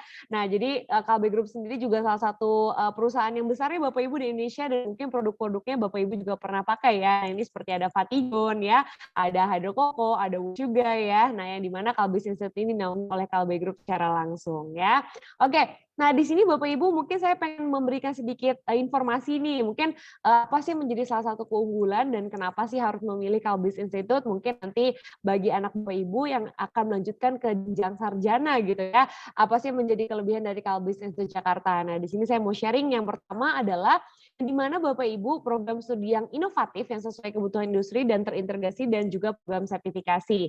Jadi kalau seandainya nanti nih teman-teman Bapak Ibu akan join bareng sama Kalbis Institute ya, di mana kita tidak hanya mempersiapkan kalian dengan gelar sarjana dan juga magang, tapi kami juga mempersiapkan dengan program sertifikasi atau professional certification buat Bapak Ibu dan juga terlebih buat teman-teman yang nanti akan mengambil gelar sarjana di Kalbis Institute ya. Nah, yang di mana setiap program studi kami atau jurusan kuliah yang Kalbis Institute itu sudah kami persiapkan semua program-program sertifikasinya. Nah, kira-kira ada apa aja ya Bapak Ibu dan juga teman-teman semua program sertifikasinya. Nah, ini langsung kita bedah aja per jurusannya. Oke, untuk jurusan pertama yang ada di Kalbis Institute, kita punya jurusan manajemen ya Bapak Ibu dan juga teman-teman semuanya, yang dimana di sini kita terbagi atas 4 peminatan ya. Ada finance essential, ada digital marketing, ada creative industry, dan juga ada business psychology. Yang mungkin tadi belajarnya apa aja ya, mungkin tadi Bapak Ibu juga udah sedikit dapat info dari Bapak Raymond ya, bahwa pembelajarannya asik-asik ya, yang dimana juga sangat disesuaikan dengan kebutuhan industri saat ini ya. Tapi selain juga sudah disesuaikan dengan kebutuhan industri untuk jurusan manajemen kita, di sini juga kita sudah dipersiapkan dengan sertifikasi yang dimana disupport oleh Google Ads, ada juga dengan Google Analytics ya Bapak Ibu, ada dengan Stern, ada Culture, ada Hootsuite, dan juga ada Maxstart. Yang dimana rata-rata kerjasama kita ini adalah kerjasama internasional Bapak Ibu untuk program-program sertifikasi dari manajemen ya. Oke, nah selanjutnya juga Bapak Ibu di sini kita ada jurusan komunikasi. Nah ini mungkin bagi teman-teman siswa yang ada nih bakat dalam dunia komunikasi bisa join bareng sama Kalbis Institute untuk jurusan komunikasinya, yang dimana kita terbagi atas 3 peminatan ya Bapak Ibu, yang dimana ada advertising and digital communication, broadcasting, dan juga creative public relation ya. Nah dan juga bagi teman-teman yang nanti akan join bareng sama Kalbis Institute untuk di jurusan komunikasi, kami juga akan menyediakan program sertifikasi ya Bapak Ibu, yaitu ada dari Joe Robot Power, ada juga dengan CNN Indonesia ya. Nah ini ada beberapa rekanan kerjasamanya, jadi kalau misalnya nanti teman-teman pengen tahu kalau join sama Kalbis bisa magang kemana, atau mungkin bisa mendapatkan karir kemana aja. Nah ini ada dari CNN, ada dari Mari Institute, ada dari SCTV, Cinemark, dan juga masih banyak industri komunikasi lainnya yang sudah bekerja sama dengan Kalbis Institute ya. Oke. Untuk di jurusan ketiganya Bapak Ibu, nah ini dari jurusan accounting ya. Nah kebetulan Cila ini juga salah satu sarjana dari accounting ya Bapak Ibu. Nah kebetulan kuliahnya juga seru teman-teman ya. Nah mungkin nanti teman-teman ada yang rencana untuk join sama jurusan accounting di Kalbis Institute. Nah di sini Kalbis Institute menyediakan peminatan yang juga sangat unik ya Bapak Ibu, di mana kita nggak cuma menyediakan untuk audit pajak dan akuntansi keuangan, tapi kami memberikan ilmu tambahan nih kepada para siswa yang nanti akan menjadi sarjana accounting di kampus kami, yaitu ada juga business analytics, ada Digital Business and Finance, dan juga ada SCCA Advanced Diploma. Yang dimana para lulusan accounting dari Kalbis Institute juga akan diberikan nih sertifikasi ya Bapak Ibu dan teman-teman semuanya. Salah satunya ada dari SCCA, yang dimana SCCA ini sangat berguna banget untuk nanti teman-teman lulusan sarjana accounting untuk bisa masuk ke Big Four company di Indonesia ya, public accountant di Indonesia. Nah, tapi selain dari SCCA, Kalbis Institute juga kerjasama dengan beberapa program pemerintah, salah satunya dengan DJP. Lalu kita juga punya kerjasama dengan SAP ya, dan juga ada kerjasama dengan SFI Universitas Alliance Bapak Ibu. Nah, untuk di jurusan selanjutnya ini ada dari Informatics juga. Nah, ini mungkin relate sama pembahasan materi kita hari ini ya Bapak Ibu dan juga teman-teman untuk di Informatics. Nah, ini biasanya kami arahkan untuk teman-teman yang dari jurusan IPA untuk masuk ke jurusan Informatics, yang dimana kita dibagi atas 3 peminatan, yaitu ada Artificial Intelligence, ada Cyber Security, dan juga kita punya VR atau Virtual Reality. Ya, yang dimana tadi mungkin Bapak Ibu teman-teman juga udah mendapatkan sedikit gambaran ya mengenai VR itu seperti apa sih ya dari pembahasan materinya dari Bapak Raymond ya. Yang dimana untuk teman-teman yang nanti akan join sama informasinya di Kalbis Institute, kami juga akan provide program sertifikasi, salah satunya dari Google ya melalui Coursera, lalu juga dari IBM, lalu dari Metrodata, ada dari SC Council, ada dari Sinta VR, dan juga salah satunya dari perusahaan besar di China yaitu adalah dari Huawei Bapak Ibu. Jadi nanti teman-teman Bapak Ibu akan mendapatkan banyak sekali kelebihan dari jurusan Informatics kita juga dari segi pembelajaran dan juga program sertifikasi. Lalu selanjutnya selain untuk jurusan Informatics Bapak Ibu, kami juga punya jurusan Information System ya, yang dimana Information System ini buat teman-teman yang biasanya dari jurusan IPS ya. Jadi buat teman-teman IPS yang mungkin belum bisa join ke Informatics, nah pembelajarannya bisa juga mempelajari hampir sama kurang lebih dari Informatics juga di jurusan Information System ya, yang dimana kami terbagi atas 2 peminatan, yaitu ada Big Data Analytics dan juga ada Applied Information System atau ERP System Bapak Ibu ya, dan disupport oleh SAP, oleh IBM dan juga Google dan juga Huawei untuk jurusan SI-nya dari Kalbis Institute. Oke, nah dan juga untuk jurusan Visual Communication Design, nah ini jurusan terakhir dari Kalbis Institute Bapak Ibu ya, jadi kami terdiri dari 6 jurusan. Nah ini buat mungkin teman-teman yang mungkin punya bakat dalam dunia desain, suka menggambar gitu ya, dan pengen mendalami lebih lagi nih dalam dunia desain. Nah di Kalbis Institute juga kita punya jurusan Visual Communication Design yang dibagi atas 3 peminatan ya Bapak Ibu ya. Ada Creative Digital Illustration, Creative Animation, dan juga Creative Graphic Design. Nah, tapi yang menjadi kelebihan dari DKV-nya di Kalbis Institute adalah kami memprovide lulusan kami dengan Adobe ya Bapak Ibu. Mungkin sih kalau teman-teman atau mungkin Bapak Ibu yang bergerak dalam dunia desain pasti tahu banyak seputar Adobe ya, yang dimana ini kita akan disupport dengan sertifikasi dari Adobe dan juga dari Brandonville Academy Bapak Ibu, yang dimana Brandonville ini menaungi Disney, Netflix, Sony, dan juga Sega untuk animasinya Bapak Ibu. Jadi nanti teman-teman yang lulus dari DKV-nya Kalbis Institute akan mendapatkan sertifikasi dari Adobe dan juga dari Brandonville Academy. Oke, nah untuk alasan kedua nih Bapak Ibu, selain dari jurusannya yang juga udah sangat menyesuaikan dengan kebutuhan industri dan juga sangat menarik ya, sesuai dengan passion-nya teman-teman semua, salah satu alasan kenapa memilih Kalbis Institute adalah karena fasilitas di Kalbis juga sangat mendukung nih Bapak Ibu ya.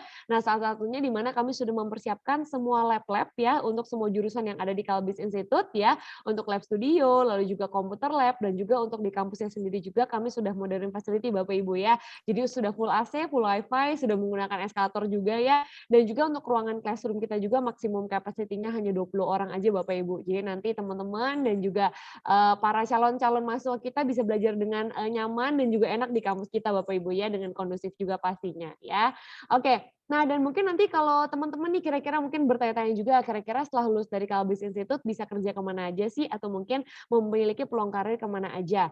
Nah, di sini ada beberapa rekanan kerja sama kami ya Bapak Ibu dan juga teman-teman semuanya, yang dimana kalian nanti berkesempatan nih secara eksklusif akan mendapatkan informasi lowongan pekerjaan dari rekan-rekan dan industrinya dari Kalbis Institute dan juga dari KB Group ya Bapak Ibu ya. Ya di sini mungkin Bapak Ibu bisa lihat juga dan teman-teman juga ada kerjasama kita dengan KB, Lipomos, ada dengan Garudaku ya, dan juga beberapa perusahaan-perusahaan besar lainnya seperti RSA Bina Medica, Lira Medica, yang dimana itu juga salah satu bagian dari KB Group juga Bapak Ibu ya.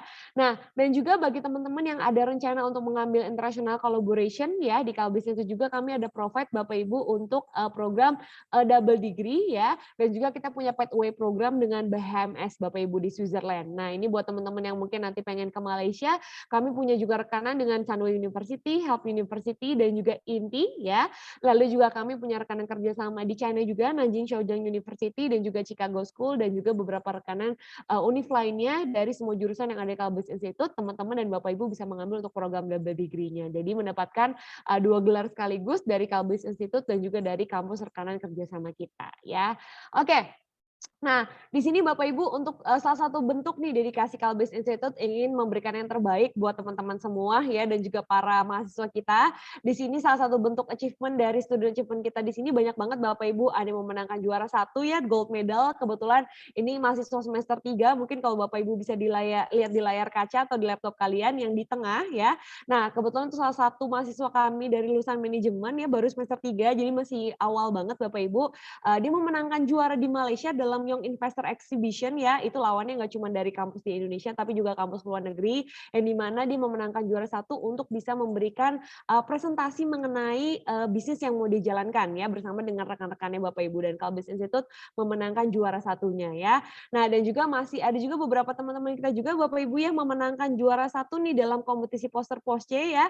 Ini ada Karahel Olivia, lalu juga ada yang memenangkan juara 1 dalam short movie untuk jurusan komunikasi kita Bapak Ibu ya. Jadi dari setiap semua jurusan kami punya mahasiswa yang berprestasi.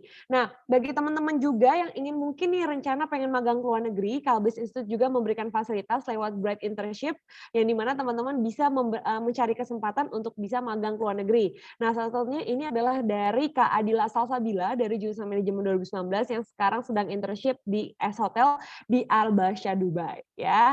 Nah, dan juga bagi teman-teman tadi juga udah mungkin dapat informasi dari Pak Raymond juga ya seputar Kalbis Institute. Di Kalbis Institute kita udah bekerja sama dengan beberapa program pemerintah untuk mendukung supaya tidak adanya lagi yang namanya bullying atau senioritas dan juga narkoba ataupun sexual harassment ataupun radikalisme dan juga intolerance ya. Jadi di sini kalaupun nanti ospek, teman-teman gak usah khawatir, kita tidak akan ada lagi namanya kekerasan ataupun bullying dalam ospek di Kalbis Institute Jakarta ya.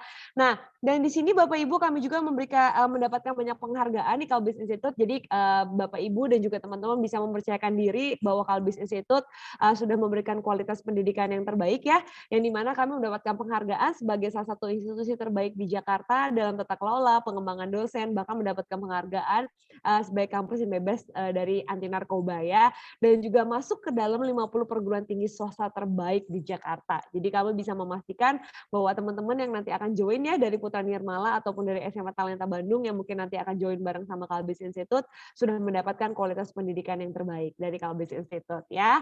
Nah, dan juga di sini Bapak Ibu kami juga disupport oleh beberapa unit, salah satunya adalah Tax and Investment Gallery, yang dimana kami akan mensupport nih buat teman-teman kan sekarang keinginannya besar banget nih pengen belajar seputar saham, seputar investasi. Nah, di Kalbis Institute kita punya Tax and Investment Gallery, yang dimana teman-teman nanti akan diberikan guiding ya untuk bisa belajar bagaimana berinvestasi dari modal yang mungkin cuma dari 100.000 aja bisa belajar gimana caranya berinvestasi ya. Nah, dan juga bagi kalian para pembisnis muda ya teman-teman, mungkin Bapak Ibu bisa melihat anak-anaknya mungkin udah punya passion dalam dunia bisnis. Nah, Kalbis Institute juga akan mendukung nih lewat organisasi Next Center untuk bisa memberikan guiding, coaching, seminar, lomba lewat organisasi Next Center ini untuk bisa mensupport teman-teman yang punya passion dalam dunia bisnis ya. Nah, dan juga salah satu alasan ketiga nih Bapak Ibu kenapa sih harus memilih Kalbis Institute Jakarta, karena based on research kita Bapak Ibu bahwa 80% lulusan Kalbis Institute itu sudah diterima di perusahaan bahkan sebelum mereka diwisuda, dan kebanyakan masuk ke perusahaan-perusahaan multinasional Bapak Ibu ya. Nah, contohnya siapa aja sih sarjana-sarjana yang sudah masuk ke dunia industrinya secara langsung ya Bapak Ibu. Nah, di sini mungkin Bapak Ibu bisa lihat di sini ada Kak Christian Kelvin dari alumni kita dari Communication yang sekarang sudah menjadi presenter dan reporter di MNC Bapak Ibu. Lalu juga ada Kak Jonathan Sihombing lulusan manajemen kita yang dimana sekarang menjadi business development di Tokopedia. Dan salah satu lulusan terbaik kami juga Bapak Ibu ini ada namanya Kak Klandi yang dimana ini baru banget lulus wisuda tapi sekarang sudah bisa kerja di salah satu big four company accountant di Indonesia, yaitu adalah di EY Bapak Ibu ya, di Ernst & Young ya. Nah, tapi selain itu juga ada beberapa alumni kami juga yang sudah masuk ke industri besar, salah satunya adalah Kak Anya Geraldine juga ya, salah satu lulusan komunikasi kami juga. Lalu ada juga di sini ada Kak Anissa ya, lulusan dari information system kami yang sekarang sudah menjadi manajer harian di Kompas Bapak Ibu ya. Dan juga di sini ada Kak Dewanti Pertiwi yang sekarang sudah menjadi Senior Digital Marketing Associate di IDN Media ya. Nah, mungkin Bapak Ibu bisa lihat ya rata-rata alumninya masih pada muda-muda banget. Jadi memang setelah mereka lulus dari Kalbis Institute itu langsung bisa ke-hire ke perusahaan-perusahaan di company-company besar Bapak Ibu ya. Jadi memang kami dari Kalbis Institute akan memberikan provide information mengenai lowongan pekerjaan kepada para mahasiswa kami bahkan sebelum mereka lulus dari awal-awal semester mereka Bapak Ibu ya. Nah, dan mungkin ini salah satu program terakhir yang mau saya sampaikan Bapak Ibu mengenai Kalbis Institute Jakarta, yaitu adalah dari program Pathway program kami Kalbis Internasional, yaitu adalah dari kerjasama kami di jurusan Culinary Arts ya, kerjasama dengan BHMS Switzerland dan juga Robert Gordon University Aberdeen, yang dimana mungkin kalau teman-teman di sini ada yang pengen mendalami dunia Culinary Arts ya, mungkin bisa join bareng sama Kalbis Internasional, yang dimana teman-teman berkesempatan untuk bisa mengambil gelar 2 tahun di Indonesia dan juga nanti untuk gelar selanjutnya sarjananya bisa ngambil ke BHMS Switzerland secara langsung di tahun ketiga ya. Nah, yang dimana teman-teman juga akan mendapatkan banyak benefit dari jurusan Kalbis Nasional Culinary Arts ini teman-teman ya, yaitu dari segi biaya karena teman-teman di sini akan save costing kurang lebih 66,6% ya, karena teman-teman tidak perlu terbang langsung ke Switzerland-nya tapi cukup kuliah di Indonesia, kuliah di Kalbis Internasional, mendapatkan kualitas yang sama ya. Lalu juga mendapatkan fasilitas yang sama seperti dari dengan BHMS Switzerland, tapi teman-teman bisa mendapatkan peluang karir internasional dan juga nanti teman-teman akan berkesempatan bisa magang di hotel-hotel besar seperti di Kempinski, di Hilton, di Ramada, Movenpick, dan juga nanti dari BHMS Switzerland akan memberikan garansi nih kepada teman-teman pasti bisa masuk ke hotel-hotel besar rekanan dari Kalbis Internasional ataupun dari BHMS Switzerland ya. Jadi teman-teman akan juga mempunyai teman-teman dari luar negeri juga ya, dari internasional ya, karena di sini mahasiswanya nggak cuma dari Indonesia tapi juga dari berbagai negara yang ada ya, dari rekanan kerjasamanya BHMS juga Bapak Ibu ya. Oke, nah mungkin di sini Bapak Ibu siapa tahu nanti teman-teman kelas 12 ada yang rencana nih pengen nih join bareng sama Kalbis Institute Jakarta. Nah kira-kira gimana sih cara memulai journey-nya bersama dengan Kalbis Institute ya. Nah di sini saya ingin memberikan sedikit informasi kepada Bapak Ibu dan juga teman-teman semuanya ya. Kira-kira berapa sih biaya kuliah di Kalbis Institute Jakarta. Nah di sini mungkin sudah kelihatan ya Bapak Ibu di layar laptop, handphone, ataupun di layar kaca Bapak Ibu dan teman-teman semua, bahwa kita di Kalbis Institute Jakarta hanya terdiri dari 4 biaya aja nih ya. Nah yang pertama itu ada biaya uang pangkal dan juga biaya uang peralatan yang dimana di sini hanya dibayarkan 1 kali saja di awal ya Bapak Ibu, dan juga untuk yang dibayarkan per semester itu ada biaya BP3 dan juga biaya SKS ya. Nah untuk dari segi biaya nih Bapak Ibu kita bisa dikatakan Bapak Ibu sudah mendapatkan banyak benefit ya, dan teman-teman juga sudah mendapatkan banyak benefit karena dengan biaya kuliah ini Bapak Ibu tidak perlu lagi nih menambahkan biaya apapun dan tidak perlu menambah waktu kuliah untuk bisa mendapatkan program sertifikasi dari rekanan kerjasamanya Kalbis Institute Bapak Ibu ya. Nah makanya mungkin kalau Bapak Ibu bisa lihat di layar kaca dan juga teman-teman bisa lihat di sini semua jurusan dan juga peminatan yang ada di Kalbis Institute semua udah all included dengan professional certification dari rekanan kerjasamanya Kalbis Institute ya Bapak Ibu ya. Jadi di sini nggak perlu lagi nambah biaya kuliah ataupun tidak perlu lagi menambah waktu kuliah. Jadi dalam waktu 4 tahun sudah dapat gelar sarjana, magang plus professional certification ya. Nah, tapi gimana sih caranya masuk ke Kalbis Institute ya Bapak Ibu ya? Kira-kira apakah ada tesnya gitu ya atau ada interviewnya gitu ya? Nah, di sini saya ingin memberikan informasi sedikit mengenai syarat masuk ke Kalbis Institute Jakarta. Nah, dari Kalbis sendiri dan juga dari saya Bapak Ibu menyarankan bagi teman-teman yang kelas 12 sekarang sudah bisa apply ke beberapa program beasiswa dari Kalbis Institute, yang dimana kita punya 4 program nih Bapak Ibu dan juga teman-teman yang bisa di-apply ya. Salah satunya kami ada beasiswa Kalbe Foundation, dan juga yang paling banyak di-apply dari teman-teman kelas 12 itu adalah dari program beasiswa Kalbis Prestasi, yang dimana Bapak Ibu dan juga teman-teman berkesempatan mendapatkan potongan uang pangkal sampai dengan 100% ya, dan juga berkesempatan mendapatkan potongan uang semester BP3 sampai dengan lulus 8 semester atau sampai dengan lulus kuliah. Nah, untuk syaratnya gimana sih ya Bapak Ibu ya untuk bisa apply ke program beasiswa Kalbis Prestasi? Nah, yang pertama Bapak Ibu bisa menyiapkan ya untuk anak-anaknya lebih tepatnya ya, untuk teman-teman bisa menyiapkan untuk rapot dari kelas 10 sampai dengan kelas 11 ya, minimal itu cukup di 75 aja untuk rata-rata total semesternya Bapak Ibu ya, dan juga teman-teman kalau misalnya rata-rata rapot totalnya 4 semester sudah 75, itu sudah bisa apply ke program beasiswa kita dan juga sudah bisa apply keterima di program beasiswa kita. Nah, dan juga di sini Bapak Ibu bisa mengikuti, anak-anaknya bisa mengikuti tes potensi akademik ya, yang dimana bagi teman-teman dari luar kota Jabodetabek bisa mengikuti tes potensi akademik ini secara online, jadi nggak perlu datang ke Kalbis Institute ya.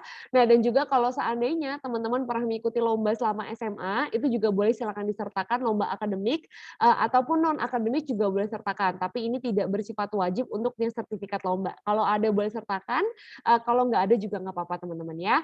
Nah, tapi selain program beasiswa Kalbis Prestasi, Bapak Ibu kita juga ada program beasiswa profesi guru dan kalbiser. Jadi buat anak-anak yang mungkin orang tuanya berprofesi sebagai guru ataupun dosen bisa ikut ke program beasiswa kita juga untuk profesi guru dan kalbiser karena potongannya juga lumayan besar ya Bapak Ibu. Dan juga ada beasiswa keluarga Kalbe. Nah, ini bagi Bapak Ibu yang bekerja di grupnya Kalbe. Nah, ini bisa di-apply juga buat anak-anaknya ya. Nah, yang dimana nanti potongannya juga akan ada potongan spesial bagi beasiswa keluarga Kalbe ya. Nah, kira-kira gimana sih cara prosedurnya Bapak Ibu untuk bisa apply ke program beasiswa kita? Nah, salah satunya adalah di sini bisa dilakukan secara online lewat admission.kalbis.ac.id Bapak Ibu, atau mungkin juga bisa lewat ke Cila secara langsung ya. Nanti bisa WA ke nomornya Cila, yang dimana nanti bisa akan Cila bantu untuk Bapak Ibu bisa apply ke program beasiswa kita dan juga melengkapi semua dokumen-dokumen ataupun data diri yang ada untuk bisa apply ke program beasiswa kita.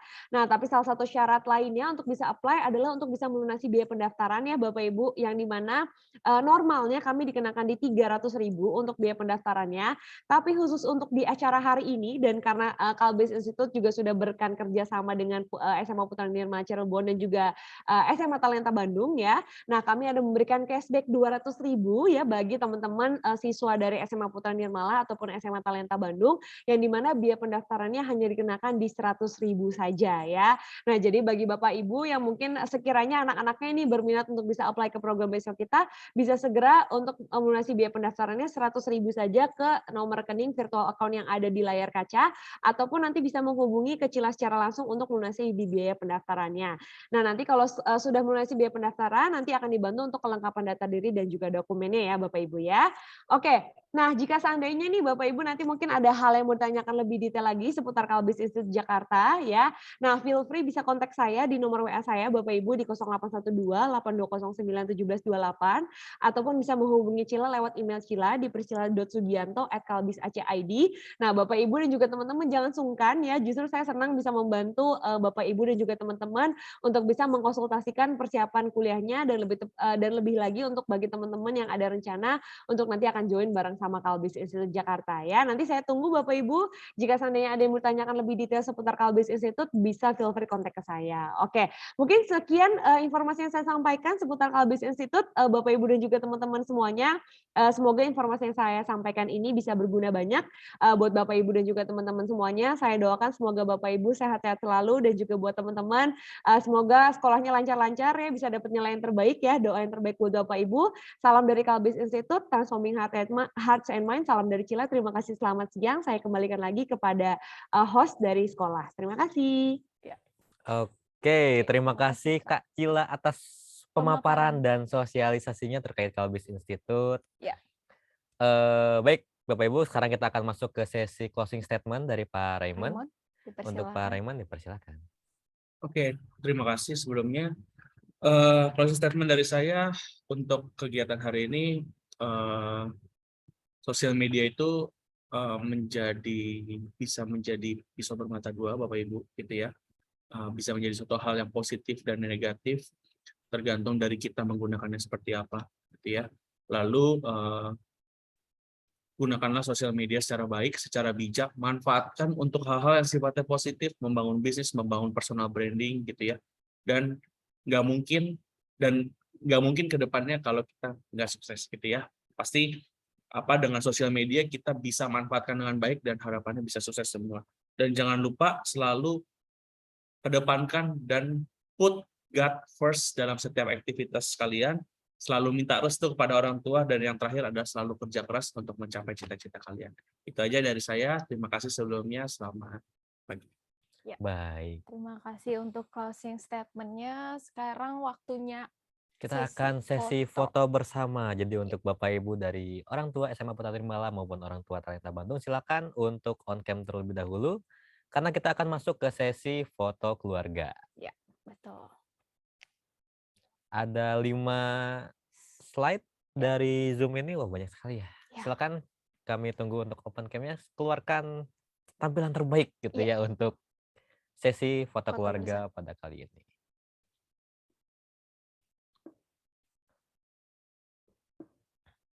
Baik, kita akan memulai sesi foto keluarganya dibantu oleh operator. Ya, dimulai dari slide 1 terlebih dahulu ya. Ya. Oke. Semuanya senyum. Semuanya 1, senyum. 2, 3. Oke, tetap tersenyum Bapak Ibu karena kita nggak tahu kita berada di slide keberapa. Iya. Slide kedua, kita Slide mulai. kedua. 1, 2, dan 3. Oke. Kita lanjut ke slide 3. 1, 2, 3. Oke, terima kasih. Kita lanjut ke slide 4. Ya, tetap tersenyum ya Bapak Ibu. 1, 2, 3. Oke, lanjut ke slide terakhir. Yap. 1, 2, 3. Iya, terima kasih Bapak Ibu. Terima kasih Bapak Ibu, terima kasih Pak Raymond, dan terima kasih Kalbis Institute sudah mengikuti kegiatan EduParent kedua wilayah 4 SMA Putra Nirmala dan juga SMA Talenta Bandung di pagi hari ini. Dan untuk sesi terakhir kita akan apa, Bu Tanika? Oh, sesi terakhir akan ditutup dengan doa penutup yang akan dipimpin oleh Ibu Jenny. Kepada Bu Jenny dipersilahkan.